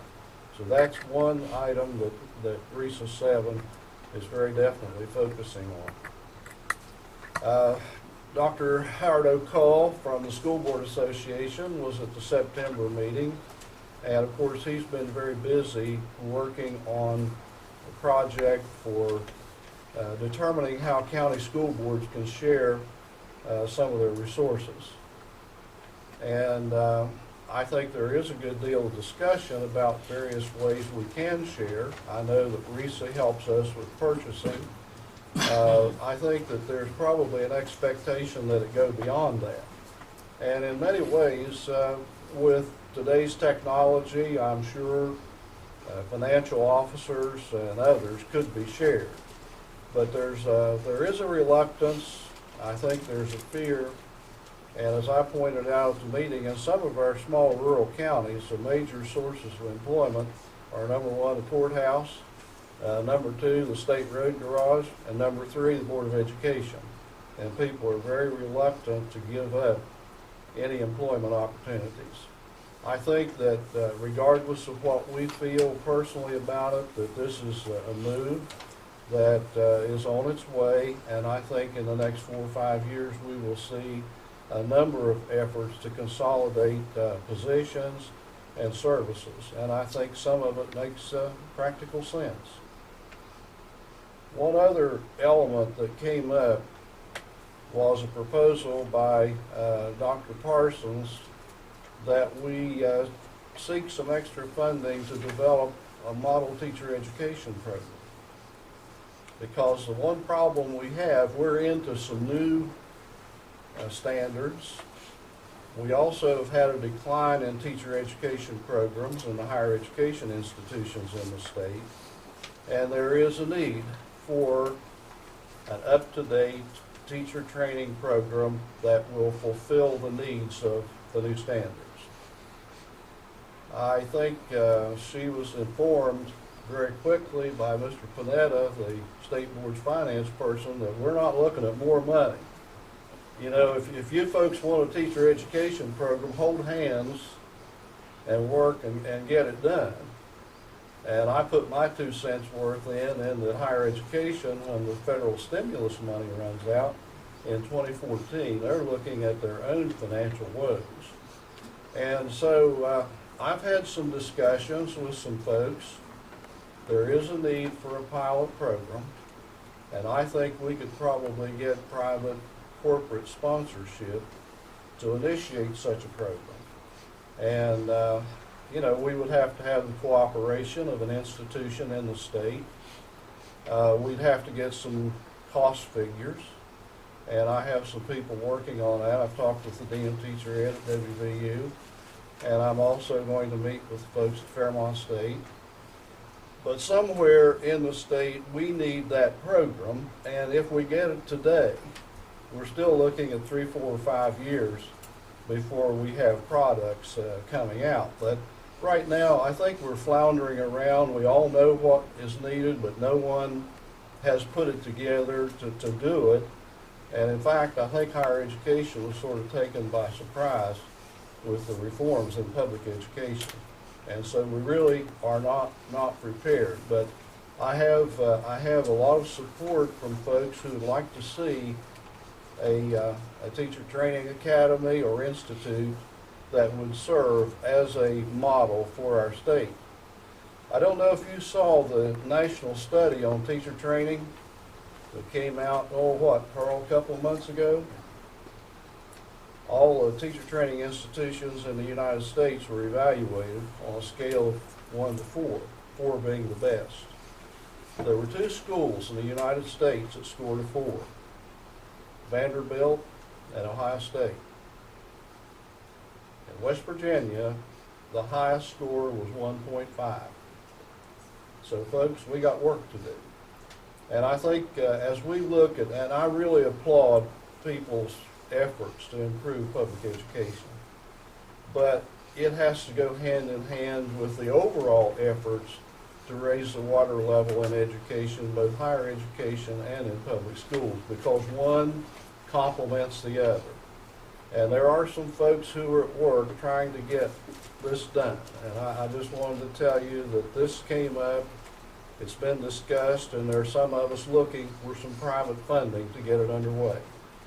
And, my suggestion was that the folks in doing the Marcellus drilling don't have a necessarily positive image now. One thing they could do that would be helpful is to help sponsor a teacher training program. But I don't know that will happen. At any rate, there is an interest in this, and I think we will all be the beneficiaries. At the last meeting, we discussed several things of interest. One was the school calendar. Now, if you noted in the information that came out recently, the state board is giving us the idea that they're going to let us, each county, do a school calendar, and that's one thing that we have the freedom to do. However, there's fine print in that. And superintendents at this Recess 7 meeting were not all that enthused about it. And Ron will probably know details more than I do, but the devil's in the details. It's not just that, you're being given something that you can do, because it's more complicated than that. What do you do with snow days? What do you do with days when you have, a late beginning? How you count up your calendar? The other thing with vocational centers, you've got 2 counties involved, in some cases multi-counties, and I was asked about the Lynn School. And I said, well, now that you've asked, if you read the legislation that controls the governance of this school, basically that school can set its calendar. It really is a separate school district. And, everyone in the room was really shocked, but in essence, Ron, as I understand it, we have a governance structure. We have a board for the Lynn School, and the Leading Creek School, I should say. And so I think we can eliminate that problem there. The students who go to that school will have a uniform calendar. For everything that we do, there are complications. The other issue, and I will not even begin to take time to go into it, but we had a presentation on the Affordable Health Care Act. You talk about details. I'm shocked at the details and the complications of a county school system implementing the Affordable Health Care Act. It is just full of details about what you can do and who's covered. An employee who averages 30 hours of service per week, well, that could be an assistant football coach who does nothing except help with your football program in the fall. There are a lot of other issues like vacation, holidays, sick leave, employment breaks, equivalency hours. Now that one That one kind of, is a little above my noise level in trying to figure out what equivalency hours are. Then we have, dealing with substitutes, citizen coaches, student workers, after-school care, part-time employees, the measurement periods, the stability period. The stability period must be at least 6 months. Then you get into offering coverage. Employers must offer coverage. And how you offer it. And then you get into penalties. Employers face various penalties. Penalty for failure to offer coverage. Well, it's got a penalty. Penalty for failure to offer coverage. A penalty, and it's worked out in detail. The penalty is calculated as minus the total number of full-time employees minus 30 times $167 per month. There again, that's beyond a farmer and English teacher. Then penalty if coverage isn't afforded. If an employer offers coverage, but that coverage isn't deemed affordable to certain employees or doesn't provide minimum coverage, the penalty is the lesser of $3,000 times the number of employees receiving a premium assistance tax credit, $2,000 times the total number of FTEs. Then a non-discrimination penalty. That has to do with the superintendent. Employers cannot provide more benefits for highly compensated employees, such as paying the superintendent's employee premiums. The penalty is the number of employees minus the superintendent times $100 per day until in compliance. Potential solution: include the additional amount paid as a taxable benefit to the superintendent, or increase the superintendent's salary by $350 a month and make the superintendent pay the premium. I listened to this, and my comment was, this is the full Employment Act for attorneys. This is the, and I think as I left that meeting, I made the comment, superintendents are educational leaders in their counties. Our state is looking at deficiencies in English, math, and some other academic areas. And this is what I thought our new standards were geared to address. And what do they have laid on their plate? They have this laid on their plate. And almost every superintendent there said, I'm not able now really to focus on what I should be doing for the students. I have an administrative nightmare. And I think that everyone there agreed that every county is going to have legal staff. And again, I'm not a superintendent, but if I were, Ron, I would have an attorney to deal with this, and maybe Gilmer and Lewis and some other counties can go together. But you cannot pick up an attorney off the street and deal with this. This has to be someone who knows personnel and who knows this law, because these penalties are real. And you'll get fined. And if you get fined, it doesn't matter for what. If it gets into the newspaper, you might as well have robbed a bank or something big, because people read into it, whatever. And there are going to be fines with this, because I don't know how you calculate some part-time and compensatory situations where some judgments are made. But it was a real eye-opener, and I decided I don't like the Tea Party folks for what they were doing, but maybe they were on to something that the rest of us didn't know. But this was a subject of a lot of discussion at this meeting, and I can tell you that it's a very serious matter, thrown in with all the other challenges that school boards now face. And so it isn't getting any simpler to teach students. It's simply getting much more complicated. And as we all probably would agree, it takes a good teacher in a classroom with students to have a good school. That's what makes good schools.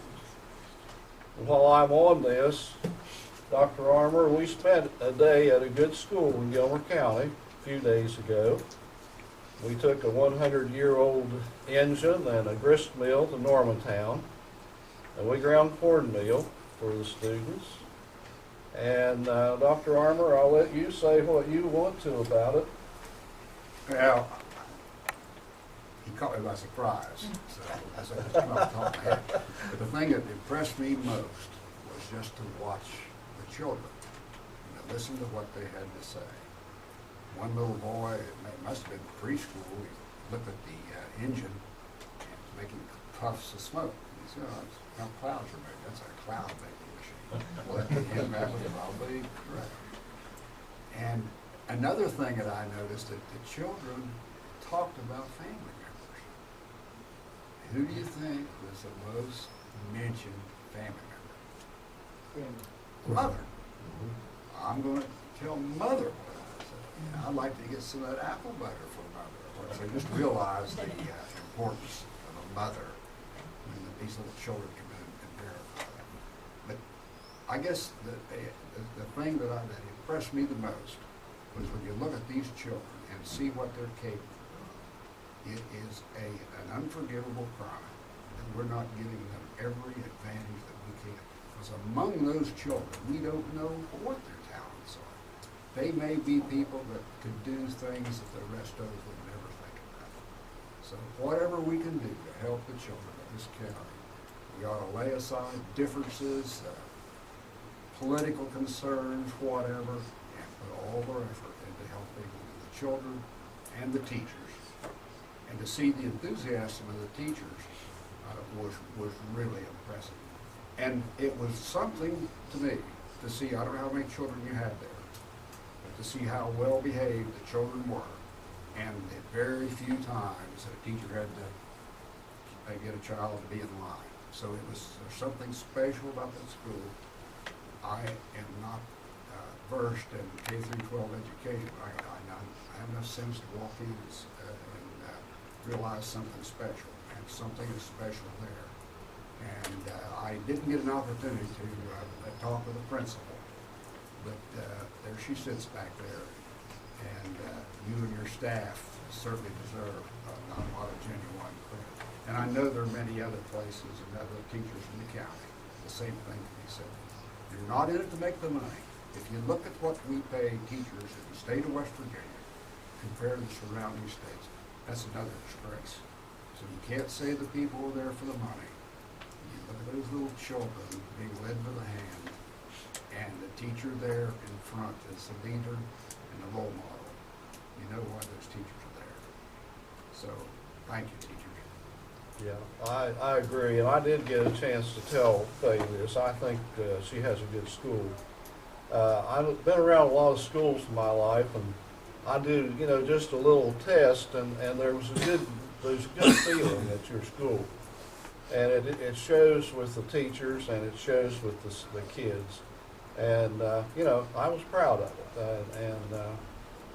Again, the questions those kids have, and the most we can do for those kids is not any too much, because a lot of them have some real uphill in their lives, and school is one of those places. We can't control the rest of what happens in their lives, but in school we can, and those kids are going there fortunate. Well, our staff is the one that has done that. It's not my school, it is their school. They are a great staff and great kids. And we all thank you for the cornmeal. I'm sure a lot of those kids took that cornmeal home to their mom, and they had some good cornbread. Right, Dendra? We used it last night. Yep. Put it on the pizza pan before cooking on pizza dough. They Well, all I have had some of cornmeal. the Risa staff hooked on it too. May I say one more word? Yeah. As I said, I don't have training in K through 12 education, but I talk to a lot of people and try to learn what they can. And to see these young children, I recall what Don Sheets, a friend of mine, said. He said, by the time the children got to school, you couldn't tell anything about their socioeconomic status. They're all the same. They're eager, they could learn, whatever. But by the time they got to the 3rd or 4th grade, then the change occurred. So the so-called privileged children seem to have something going for them to make the others fall behind. I don't know how to put that in words, but it seems like that is a great challenge. What we can do to give every child, no matter what the socioeconomic background is, an equal chance. And you all did it without enough employees and teachers. They work hard every day. Yes. Okay, Mr. Simmons, you mentioned the men's school setting their own calendar. Will they also ride their own buses, or are they going to ride our buses and then we have to set the calendar? well, we're gonna have buses, and they're gonna have buses. They're going to have their own buses? Lewis County will have buses, yes. No, but the ones coming out of Gilmer County into that county, are they going to have their own buses? Are we going to ride our buses? If that's the case, then our calendar is going to have to be the same as their calendar. Well, I'm sure that that's to be worked out, but the fact is that where there are inter-county or multi-county facilities, those kinds of things will have to be compromised. Now, does that mean that the whole county then has to be on that same calendar? Well, that's the kind of thing that the That's what I'm, superintendents that's the will have to question I'm look at. asking. That's a good question. I Because we think have- it would simplify matters. This question I'm asking because we also have to coordinate with the career centers, you said, but because of the buses, again, because of the bus rides. And we're There's, paying the teachers, when they're not in school, you know, our teachers are, and we can't make the teachers do 2 days to make up their snow days and things. by the way, the Leading Creek School was featured on the front page of the Charleston Gazette today. And I have yet to talk with parents in the Allen Bridge area or in the Troy area who oppose the idea of the school, because the school will be for the students. Okay, trip requests, In 5 there. okay?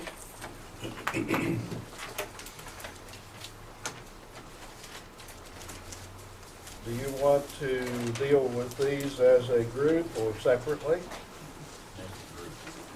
All right, do I hear a motion that we approve the trip requests? I think the money. Second. Second, any discussion? All those in favor of the motion signify by saying aye. Opposed, nay. All right. Okay, item 6, consent agenda. And If you have any questions on that. if there are any questions on any of the items under the consent agenda. I have a comment that this is the first time we've got to see budgets and transfers, that we used to get them all the time, if anybody went through them to see. We used to go through them and find out where our funds were going and coming, and I'm very glad to see them again come back. I had one budget request that was for quite a large sum, $138,000. And the way I was reading it was that you were transferring out of maintenance approximately $128,000, approximately $130,000. You said it's not needed in maintenance. Give Kendra a It's call. going to contingency fund. Yeah, give Kendra a call on that. Okay. Any of the questions you have on any of the finance issues, just give her a call. So I'm just wondering, why we needed 30,000 more in contingency now. Out of maintenance, because our buildings are old, and they need a lot of maintenance.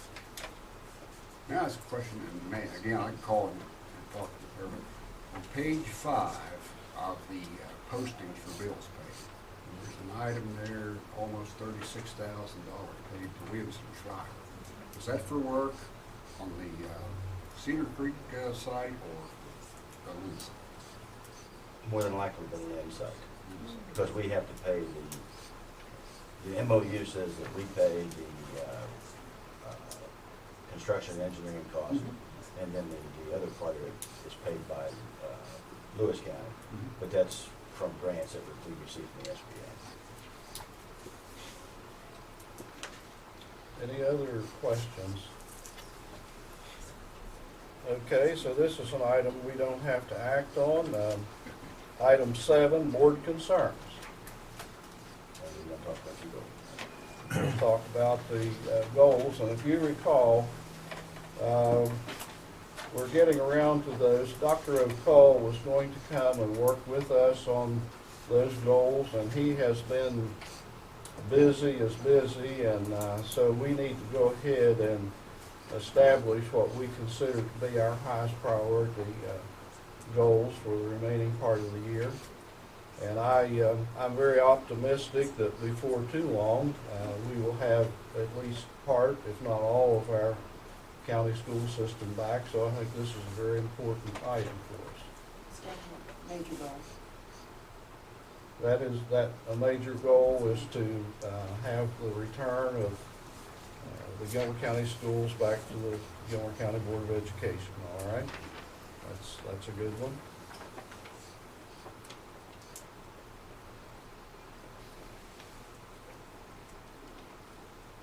And it's reflected in some of the documentation for past meetings that the board unanimously passed a recommendation that be considered, that something be done so that Gilmer County High School would be in the top one-third of all the high schools in the state as related to academics.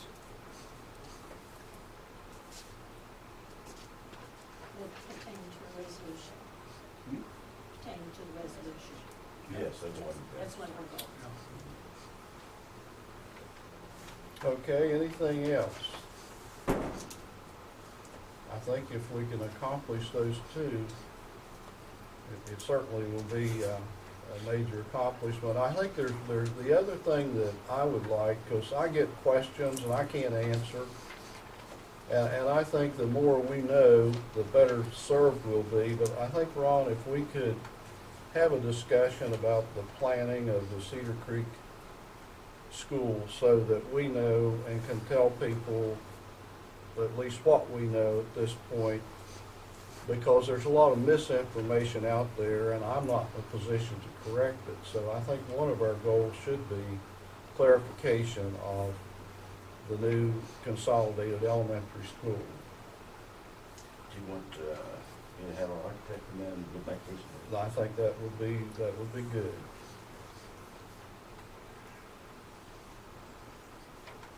I think one of our goals would almost have to be to put all of our effort in to assisting the teachers and each school with a new core curriculum. In some way, we're going to have to make that work. We had that listed as a goal already. Yes. Was further staff development for Common Core. We have to assist with anything that we can do. And it has to be embedded ongoing for it to be any significant value. Of course, we'll be doing some more of that this year, while school is in session.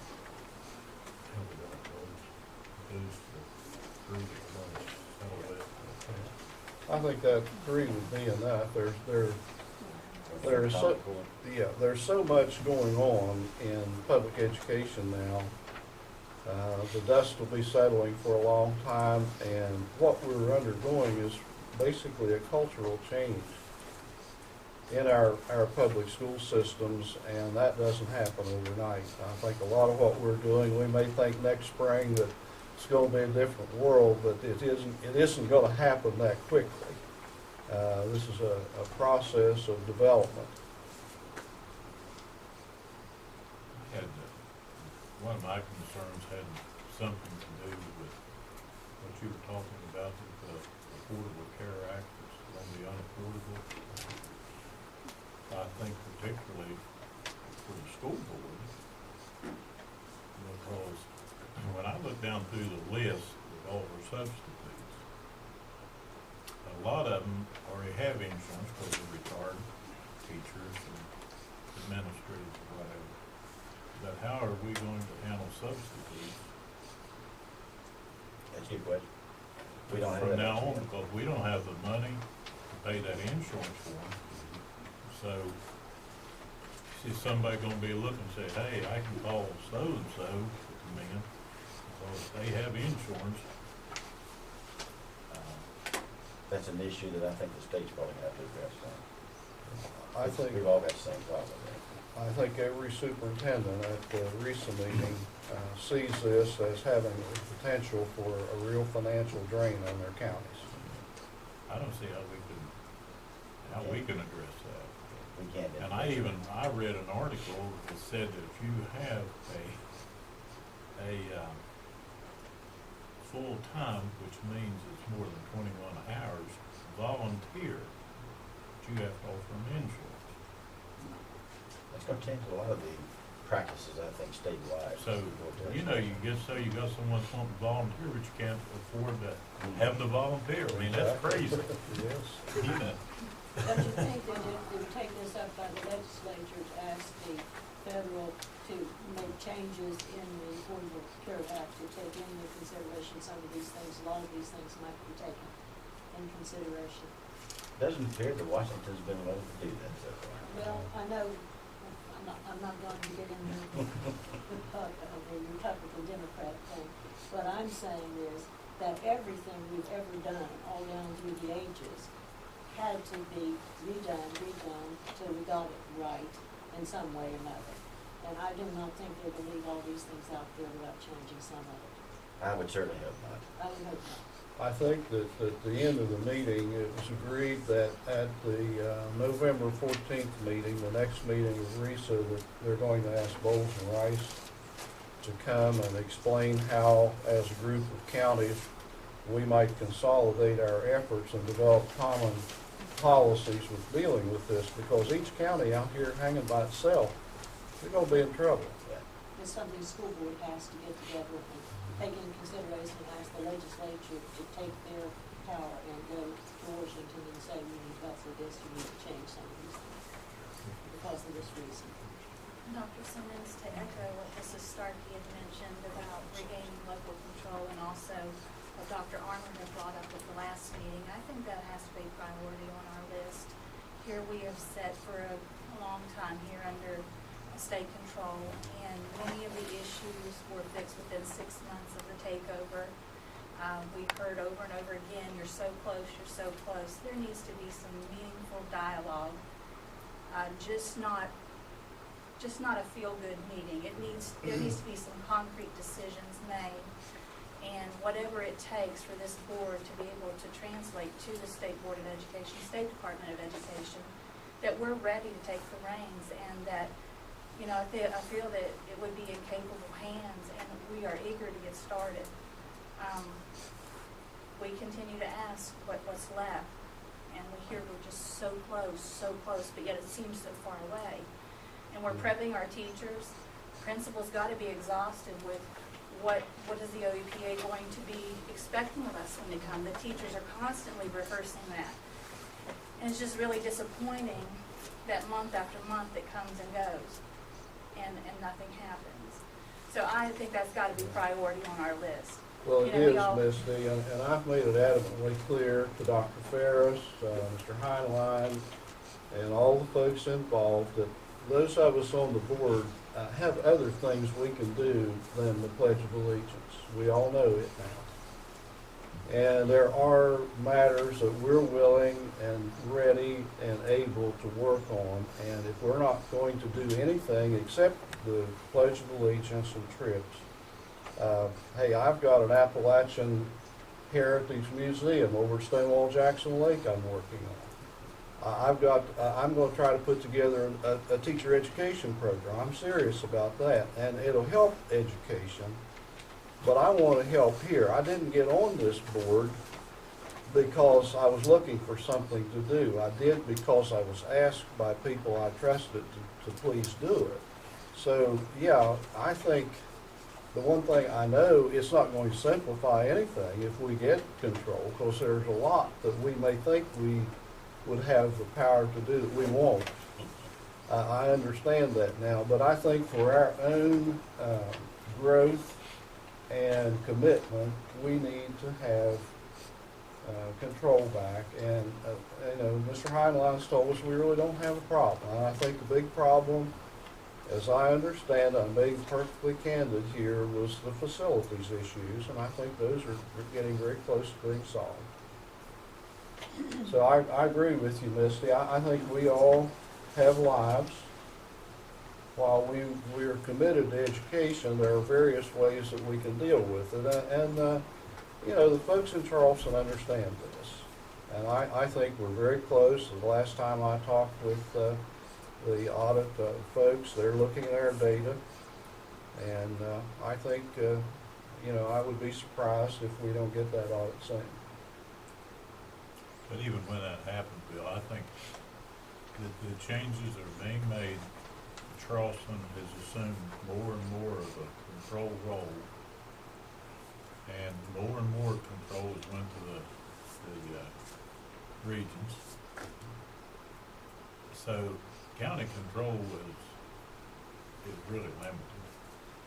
Well, I agree, and I think the key is superintendents, the administrators, understand these new demands. They're the people who have to see that they work. Board members deal with policy and overall direction, and I think that that's the role we should play. But superintendents are the ones who have this tremendous administrative burden, and you know, the way this works, nothing is ever taken away. The wagon is always loaded more and more. You know, you keep putting things on the wagon, but you don't ever take anything off. And I just see this bureaucracy just getting more and more and more complicated. And what I'm seeing among some really good superintendents who are good educators and good administrators, they're getting very frustrated because they can't do what they are hired to do and want to do. They get sidetracked in other matters. And in fact, you know, in higher education, and I made this statement at the recent meeting, 15 years ago, the powers that be decided colleges and universities were businesses. And therefore, they needed business people to run them. They didn't need educators. And, you know, if you have a good teacher education program, you have to have a culture of teacher education. And if you don't understand that culture, you can lose it very quickly and not know it. It doesn't make money. A school does not make money off training teachers. You make money off other academic areas, anything in the medical field or wherever. That's where you make your money. But teacher training is a service to society. And our public created normal schools first and teacher training institutions to serve the public need for education. And somewhere in the last 15 or 20 years, we lost sight of that. Now our dilemma is how we rebuild it. And that's going to be a challenge, because understanding children and how they learn and understanding communities, and every community in West Virginia is different. I don't care where you go. West Virginia is many different places. If you don't understand where you are, you can misunderstand a lot about people. Well, we need teachers who can work with our students. Now, I could go on all night with this, but I won't. It's just it's a passion that I have, and I know a lot of other people in the state who have been in good teacher training who feel the same way. And you know, this group of old soldiers is going to get together, and we're going to try to convince the legislature to help us establish a teacher training academy or institute at one of our colleges. And that's one of my personal goals. But Misty, you're right. I think this board has the ability, certainly, to deal with the educational issues in this county. And I'll just say this, I told Ms. Chambers, regardless of how this consolidated school works out and where it's located, it does not mean that there is any less support for the people in Normantown and Rosedale. There are times when circumstances dictate that certain things happen. It takes money to build schools. We have a loss of population. We know that. And I just think that there are times hard decisions have to be made. But as long as people are open and honest, I think that people do understand in the final analysis. Okay, anything else? I have three comments that I'd like to make. I'm pretty concerned.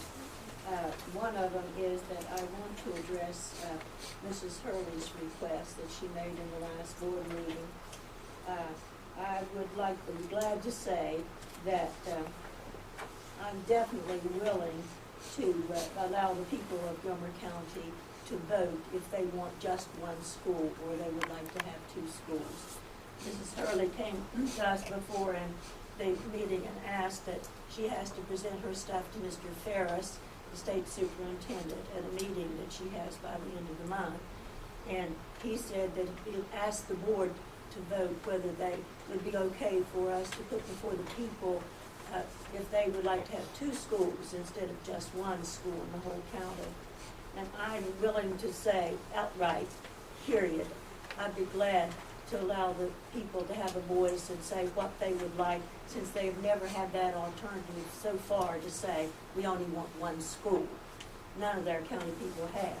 I know, Mr. Simmons, that we're not to vote per se, like you said, and I acknowledge that he said that, but you also said, Mr. Ferris said that we could vote if we wanted to. And she needs to see if the people, if we will or will not, in which her talk to him. You asked for a vote before, and we voted on something that I called rubber stamping, and I was very pleased to see that you just dropped it, because I was very glad of that. I think you're absolutely correct in dropping that, that there's no use for us to rubber stamp anything. If the state's going to do it, then they should take the full blame on the OEPA for being third in bullying in the state and having our dropout rate to go up, have all this changes that's been made in the last 2 years be on their plate and not our plate, because it wasn't on our plate before, and I don't want it to be there now. So I agree with you by dropping that vote, but I would like to say to the rest of the board, please, if you can, tell Mrs. Hurley whether you think the people of Gilmer County has a right to vote or not to vote. And for once, if we don't have to rubber stamp, we may be able to unstamp for a change and give our opinion on that. Again, as the board, to give her an answer to her so that she can go back and tell him she has an answer from this board. Our old board always, was my second thing, our old board always had a report in our meetings from the maintenance department stating what they were fixing, how much they were putting in each school, and all of those things. We're not getting that now. So we don't know the conditions of our buildings anymore. I asked if we could do a walkthrough, which I know these teachers are familiar with because we love to go through the school and walk through the classrooms. We told them we couldn't do that anymore. So it's not because we don't want to. As Mr. Armour said and Mr. Simmons said, it was a pleasure to be there and see that. And we always love to do that, but we're not allowed to do that now. I noticed that we are buying lots more in our maintenance and tools and equipment and things like that if you went through this large section that I had. And I would like to know what is being done with all the tools and all the things that are in there. What are we fixing in these buildings? Because if you remember, quote the SBA officials, we were the worst schools in the state. That came out in the newspaper in the last 3 or 4 weeks. Now, going into the third year of intervention because of the emergency that they took our school over with, as Mr. Simmons plainly stated, that he thought it was facilities, they took over ours because our schools weren't safe for our children. So now, and we don't understand that. We still have our children in these unsafe buildings after 2.5 years. And I don't think anybody's listening to us or in a hurry to take care of the problem. We know what we've tried to do at Normantown and how many times they said, oh yes, we're going to get you a Normantown school. And they'd say no. And back we'd go to the drawing board and try again. The state is very slow with making sure students are safe, in my opinion. They don't want my opinion anyway, but I gave it anyway. Our old board repaired the school defects and had full approval from the state, from the fire marshal, from the health department, that said Sandfork and Troy were safe for our students. They signed off on it and told us they were safe. We went into Normantown, and because of our building had mold in it, and we couldn't get anybody to act on the mold, and we tried. We dug ditches, as everybody knows, put in sidewalks and everything. Board members, the parents in the Normantown area did this. The school board didn't do it, the maintenance didn't do it, we did it. We worked at it, if you remember. The whole point here is, we put you at least trailers where you were safe and clean. That's the best we could do as a board. So now, my concern is that we're now in no better situation than we were in 2011. I would like to know where we are with these schools that our children are going to sit in for another year, or maybe 2. I'd like to have those reports, and we put them on the computer so that all we had to do is take them off a computer sheet and set them in front of us so that we could see what they were. We had that report every board meeting. We had Mr. McVaney would come up, and they would tell us what condition our school's in. We used to be able to walk over and say, "Oh, Mrs. Chambers, do you have anything you need fixed in your school?" And she would say, "Yes, here's my list." And the superintendent would say, "Okay, now here's the list, we'll put it on the computer, we'll get this list changed." We don't know that's going on now, and I would very much like to, because it seems like there's an awful lot of money taken out of maintenance, so we evidently are doing a great job, because they're buying new tools and buying all this equipment and stuff, and the schools look the same to me. Are they going up or are they going down? We don't know. I'd like to know that.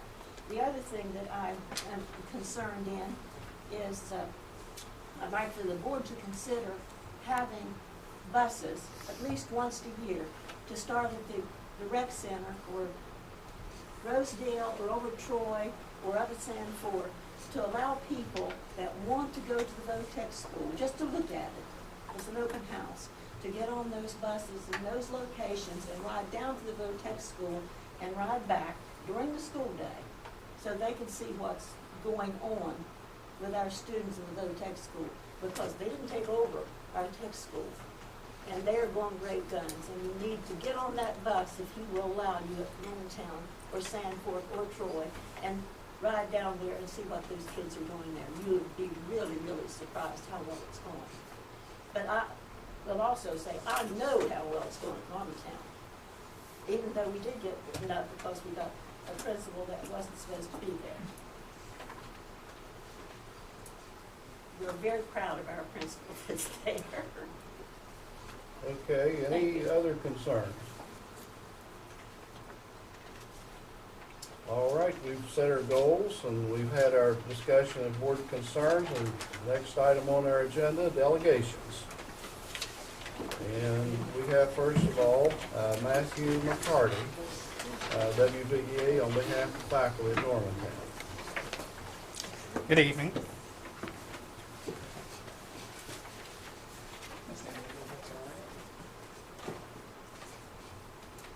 Superintendent Blankenship, board members. My name is Matthew McCarty, and I'm with the West Virginia Education Association. Tonight I'm here to talk to you on behalf of the staff of Normantown Elementary.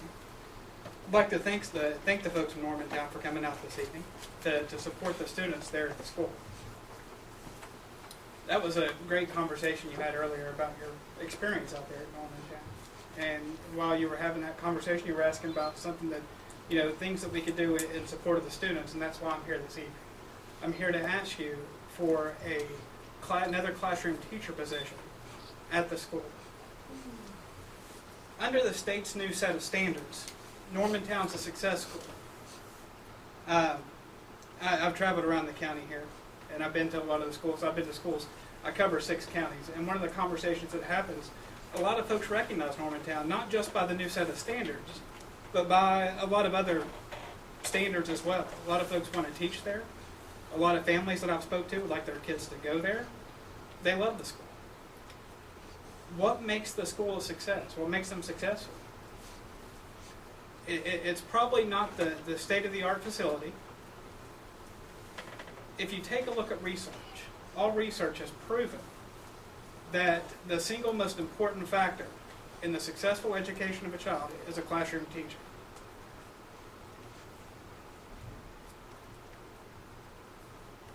I can tell you, from the conversations I've had with educators around the state, and especially this year, that there's never been more of a burden in terms of the requirements on a teacher, especially the non-instructional duties.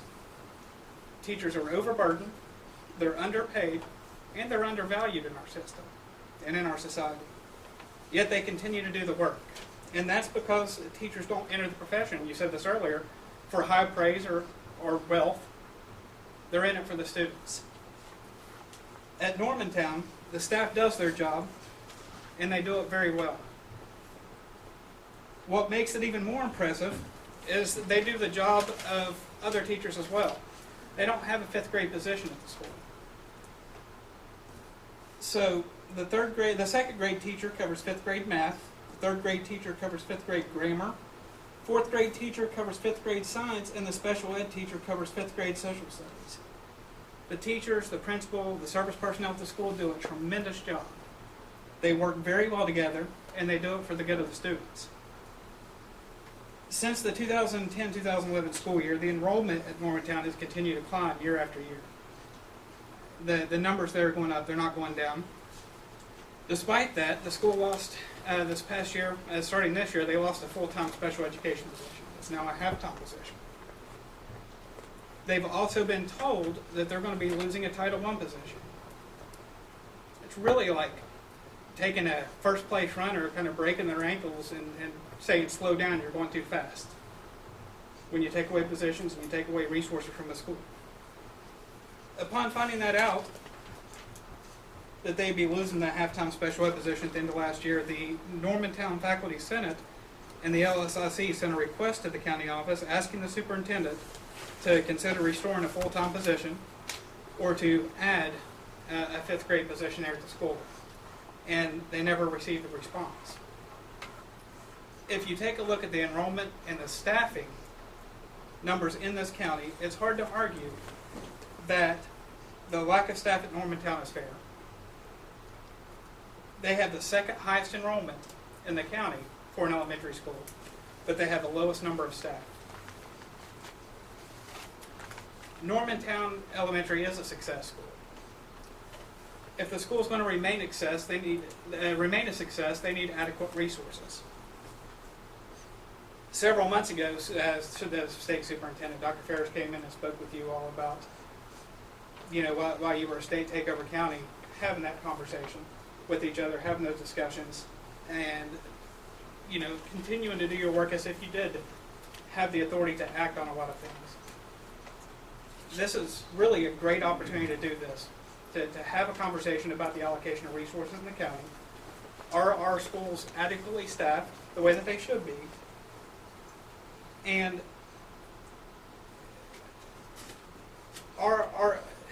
what can we do to improve the lives of our students?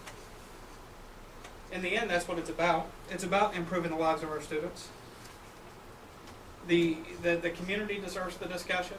The staff, the community of Normantown deserve a response. And I would strongly encourage you to please consider adding that position out at Normantown Elementary School. Thank you for your time. Thank you. Okay, Norman Hurley. First thing I'd like to say is every good thing said about Normantown is very true. I've been there 20 years. I love every piece of it, from the children to the families, the community. There's a reason they succeed, because they believe in them. They welcome a stranger and they believe in you too. And I can almost not cry about it because it is a great place to live. And I'm so happy I fell into Normantown. But let me say this to you. Mr. Blankenship, let's get serious. How many students are you planning when you put in the new request this year, November, for the new school? How many students are you planning on requesting that school be built for? Excuse me? I don't recall that. I know it was $395 last year when we were at the discussion with Mr. Fairs. You mentioned that you were going to revise that to $230 to $250. You did not know the exact number at that time. Is this still holding true? May I ask what you plan on doing with the remainder of those students? We went from 509 to 395, now we're down 230 to 250. I'm taking a median of 240. May I ask where you plan on putting those students? I just answered it, I don't recollect it. You I don't don't have recollect? those on top of my head there. You wouldn't, do you recollect any conversations about putting fifth and sixth graders at the high school? Okay. Well, I'm glad to hear that. I hope that stands true. I think given the bullying situation and everything else, that would be terrible. And the high school is certainly crowded and they have their own set of problems. But on the other hand, our students are being driven out. One of the reasons Normantown succeeds, because our teachers fortunately stuck with those kids, and our administration did. Compared to Stanfork and Troy and this high school, the percentage of turnover has been far less. And the Normantown children, although they've had their shares of ups and downs, have seen consistency with their administration and most of their teachers. They lost some they loved dearly because of this forced attrition that went on throughout this county, which is a disgrace, but many of them stayed. And some of the ones that didn't stay, we've got a few good ones in there. And I'm glad to say it, glad to see it. And yeah, Normantown deserves to have a school sitting right there. For Rosedale, for Normantown, for Stumptown, for Lockney, for children out of Cedarville. We deserve it. We're not going to get it. We talk about money, okay? Lewis County for Allen Bridge only had to give $531,000 to get over $9,600,000 from the SBA. They recently came back on the September 16th agenda asking for another $360,000. What it finally turned out, according to the SBA's agenda, Gilmer County, because we had not made any contributions previously, gave another $110,000 in September of 2013. I want to know who gave them the permission to use our tax dollars to give another $110,000, because as of June 30th, this year, we had paid out $187,000, $187,087.13. That was $168,000 for the land. The additional, I presume, went to Williamson and Schreiber, who also this year, according to the June 30 report, received at June 30 another $31,948 on top of that. So I don't see how our tax money can just be willy-nilly thrown over to Lewis County, not give a contribution. We're sending our children, we're giving our transportation costs. We put in $187,000 plus.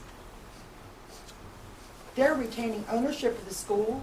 The memorandum of understanding gives them total control, regardless of what anyone says. It has not been changed. House Bill 4160 gave us an opportunity, but until I see that meeting publicly where it has been re-signed, I don't know that that's been changed. We have an advisory committee position. That doesn't vote. That's advisory. I'd like to think Mr. Mays and his group will listen. There is no guarantee. Unless you vote, you do not have control. Any more than this board has control right now because they cannot vote. It is no different. They can advise till the cows come home. I'm sorry to hear that no one other than Mrs. Starkey wanted to speak up for a second school in Gilmer County. I still maintain that would be how the best way to go. Our children need to stay in this county. How we're going to do when we get down to 240 from the original 509, I just don't know. But you've heard it yourself. No, there's no misinformation going around from my sources. I got my sources sitting in James B. Fair's office. So that's all I have to say about that. The one thing I don't understand is for this $360,000 additional, the school at Allen Bridge, according to the report to the SBA, will be for 232 students now. Supposedly, it is 4,238 square feet less than the $40,000 that they, or 40,000 square feet they consider optimal for construction. How 4,238 feet less makes for $360,000 more, I don't know. That's a mathematics feat that is beyond me. But this is the case, and I just wanted everyone to know, and I'm sorry that this board couldn't find it in their heart to support a bond levy for the people. All they ever voted for was to keep 4 schools. They were never told they would only get 1. And now we're down from 509 to 230 to 250. That's pretty amazing. Thank you. Do I hear a motion that we adjourn?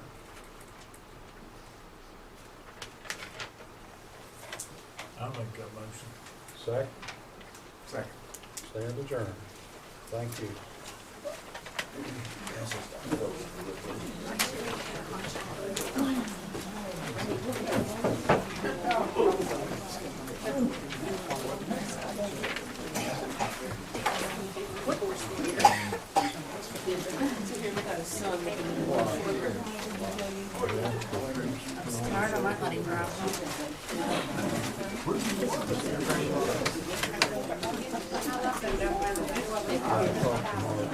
Seems like old times, doesn't it?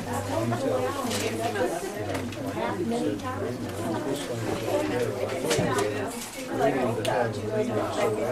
Like,